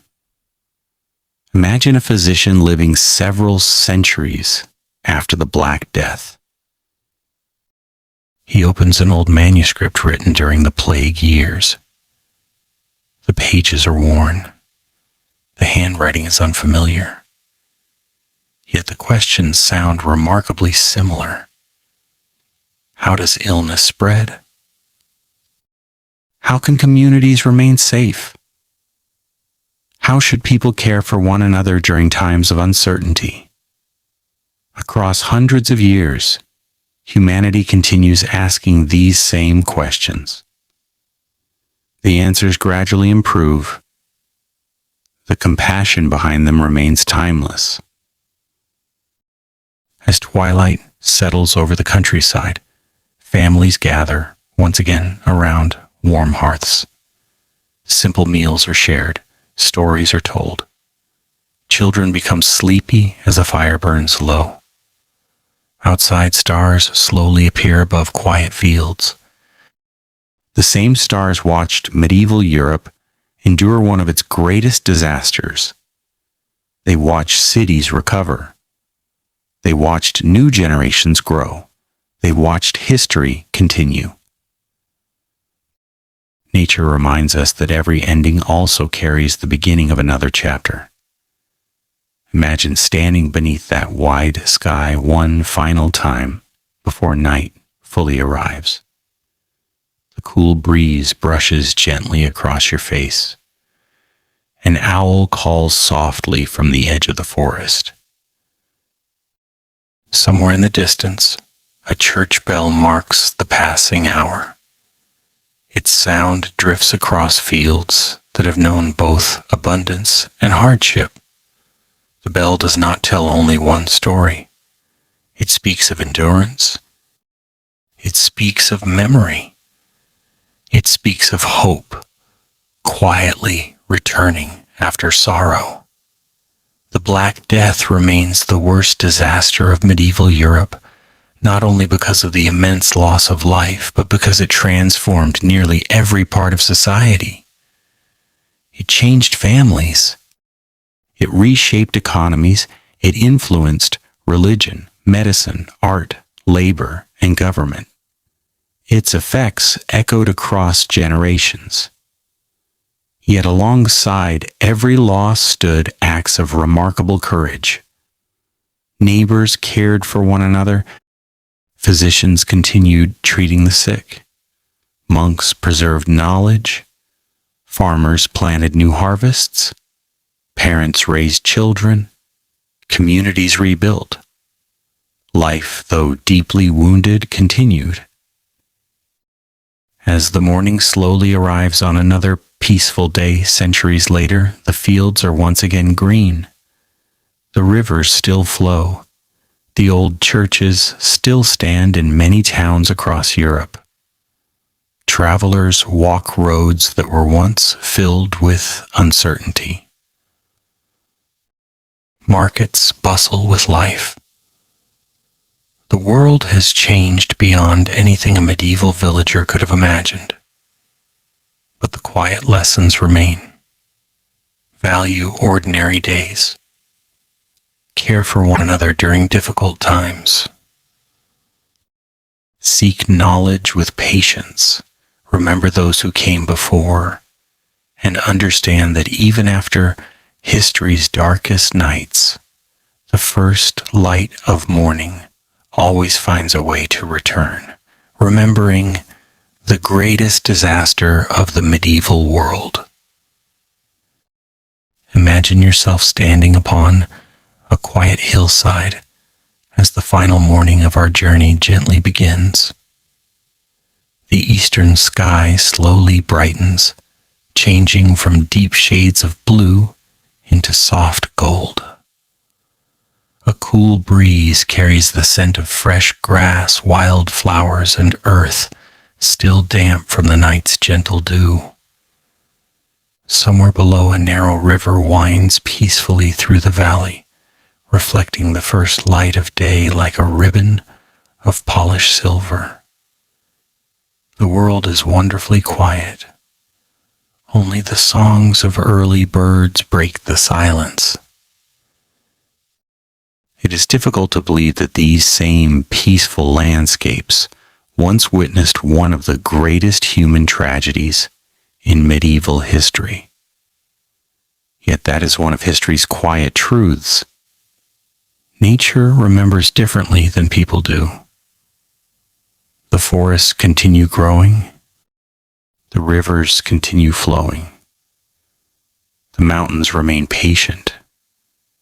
Human beings carry the memories. You find yourself looking across a Europe that is slowly healed, not completely. Some wounds never disappear entirely. But enough time has passed for new generations to know peace again. Children run across fields where their grandparents once walked with heavy hearts. Busy markets have returned to towns that once stood nearly silent. Ships once again fill the harbors. Church bells ring for weddings, festivals, and ordinary Sundays instead of endless seasons of mourning. Life has reclaimed the spaces where sorrow once settled. History rarely moves in a straight line. It rises and falls like the tide. There are years of abundance, years of hardship, moments of remarkable discovery, moments of profound loss. The Black Death became one of those moments that forever divided the medieval world into two memories. There was the world before it, and there was the world after it. Picture yourself walking through a quiet village on a warm spring morning. A baker opens his shop before sunrise, just as his father and grandfather once did. The familiar aroma of fresh bread drifts gently into the street. A blacksmith begins heating his forge. Children hurry toward their lessons. Farmers lead horses into green fields, ready for another season of planting. At first glance, everything appears ordinary. Perhaps that is the greatest victory of all. Ordinary life has returned. After years of uncertainty, simple routines become precious again. People learn to treasure things they once overlooked. A shared meal, a peaceful conversation, the laughter of family, the comfort of familiar neighbors, the quiet beauty of another sunrise. These gifts had always existed. Sometimes it takes great hardship for humanity to notice them fully. As the morning slowly arrives, imagine visiting one of Europe's great cathedrals. Sunlight streams gently through stained glass windows, painting the ancient stone floor with colors that slowly shift as the sun climbs higher. The building has witnessed centuries of history. Kings have prayed here. Merchants have sought blessings before long journeys. Families have gathered during joyful celebrations and moments of sorrow. During the plague, these walls sheltered frightened communities searching for comfort. Now they welcome peaceful worshipers. Once more, the building itself has not changed. The generations passing through it have. History is often like that. The places remain. The people change. Picture yourself entering an old monastery, surrounded by gardens. The herbs growing there smell of rosemary, sage, lavender, and mint. Bees move quietly among the flowers. A monk sits beside an open window, carefully writing upon fresh parchment. His work continues a tradition that stretches back through countless generations. Because people like him preserved knowledge with patient hands, we are able to understand much of what happened during those difficult years. Every carefully copied page became a bridge connecting the past with the future. Imagine if those voices had disappeared. Imagine how much of human history would have been lost. Instead, they endured. Their words crossed centuries. Now, many hundreds of years later, we quietly listen to them once again. As afternoon sunlight warms the countryside, shepherds guide their flocks across gentle hills. Mill wheels continue turning beside quiet rivers. Vineyards stretch across sunny slopes. Fishing boats drift peacefully upon calm water. Life once interrupted has found its rhythm again. The recovery did not happen quickly. It unfolded across generations. Parents rebuilt what had been damaged. Children grew into adults. New families were formed. Communities slowly filled once empty homes. The scars remained. But so did hope. Throughout our journey, we have walked beside merchants crossing distant deserts. We have stood upon the walls of Kaffa. We have sailed across quiet seas toward Europe. We have wandered through bustling Italian ports before fear arrived. We have listened to church bells during the darkest years. We have watched villages slowly rebuild. We have seen ordinary people perform extraordinary acts of kindness. These are the moments history sometimes forgets. Yet perhaps they matter most. The Black Death is often remembered for its immense loss of life. Modern historians estimate that between 1/3 and 1/2 of Europe's population died during its first great outbreak, while the pandemic also caused devastating losses across parts of Asia, the Middle East, and North Africa. Those numbers remain almost impossible to imagine. But behind every number stood a single life. Someone who baked bread before sunrise. Someone who planted wheat every spring. Someone who copied books by candlelight. Someone who sailed across unfamiliar seas. Someone who loved their family. Someone who dreamed about tomorrow. History becomes gentler when we remember individuals instead of only statistics.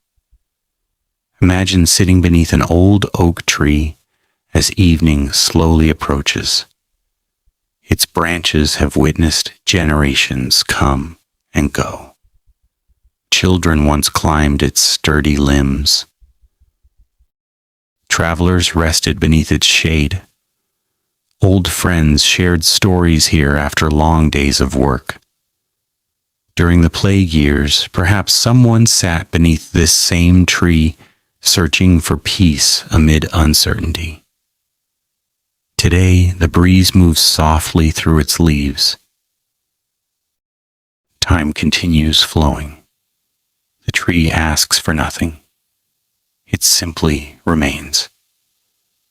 There is something comforting about that quiet endurance. As sunset paints the sky with warm shades of gold and amber, the village prepares for another peaceful night. Doors close gently, candles are lit. Families gather around warm fires. Simple meals are shared. Parents tell stories to children whose eyes slowly grow heavy with sleep. Outside, crickets begin their evening song. Above, the first stars quietly appear. The same stars watched medieval Europe through its brightest days and its darkest nights. They watched kingdoms rise. They watched cities recover. They watched generations pass. Tonight, they shine just as gently as they always have. Perhaps that is the final lesson history offers. Human life is fragile. Civilizations change. Empires rise and fall. Great disasters leave lasting marks. Yet compassion also endures. Curiosity endures. Learning endures. Hope endures. Even after unimaginable loss, people continue planting gardens, building homes, teaching children, writing books, singing songs, caring for neighbors, looking toward tomorrow. The Black Death was the worst disaster of the medieval world. It reshaped history in ways that can still be seen today. It transformed economies, societies, medicine, labor, and culture. It reminded humanity of both its vulnerability and its remarkable resilience. Its story is not simply one of death. It is also the story of survival, of ordinary people who quietly carried civilization forward one day at a time. And now, as our long journey through history gently comes to its end, imagine one final sunrise spreading across medieval Europe. Golden light slowly reaches ancient church towers. It touches village rooftops. It warms quiet rivers. It fills green fields where farmers once again begin their work. The wind carries the scent of fresh earth and blooming flowers. Birds greet another peaceful morning. Life continues.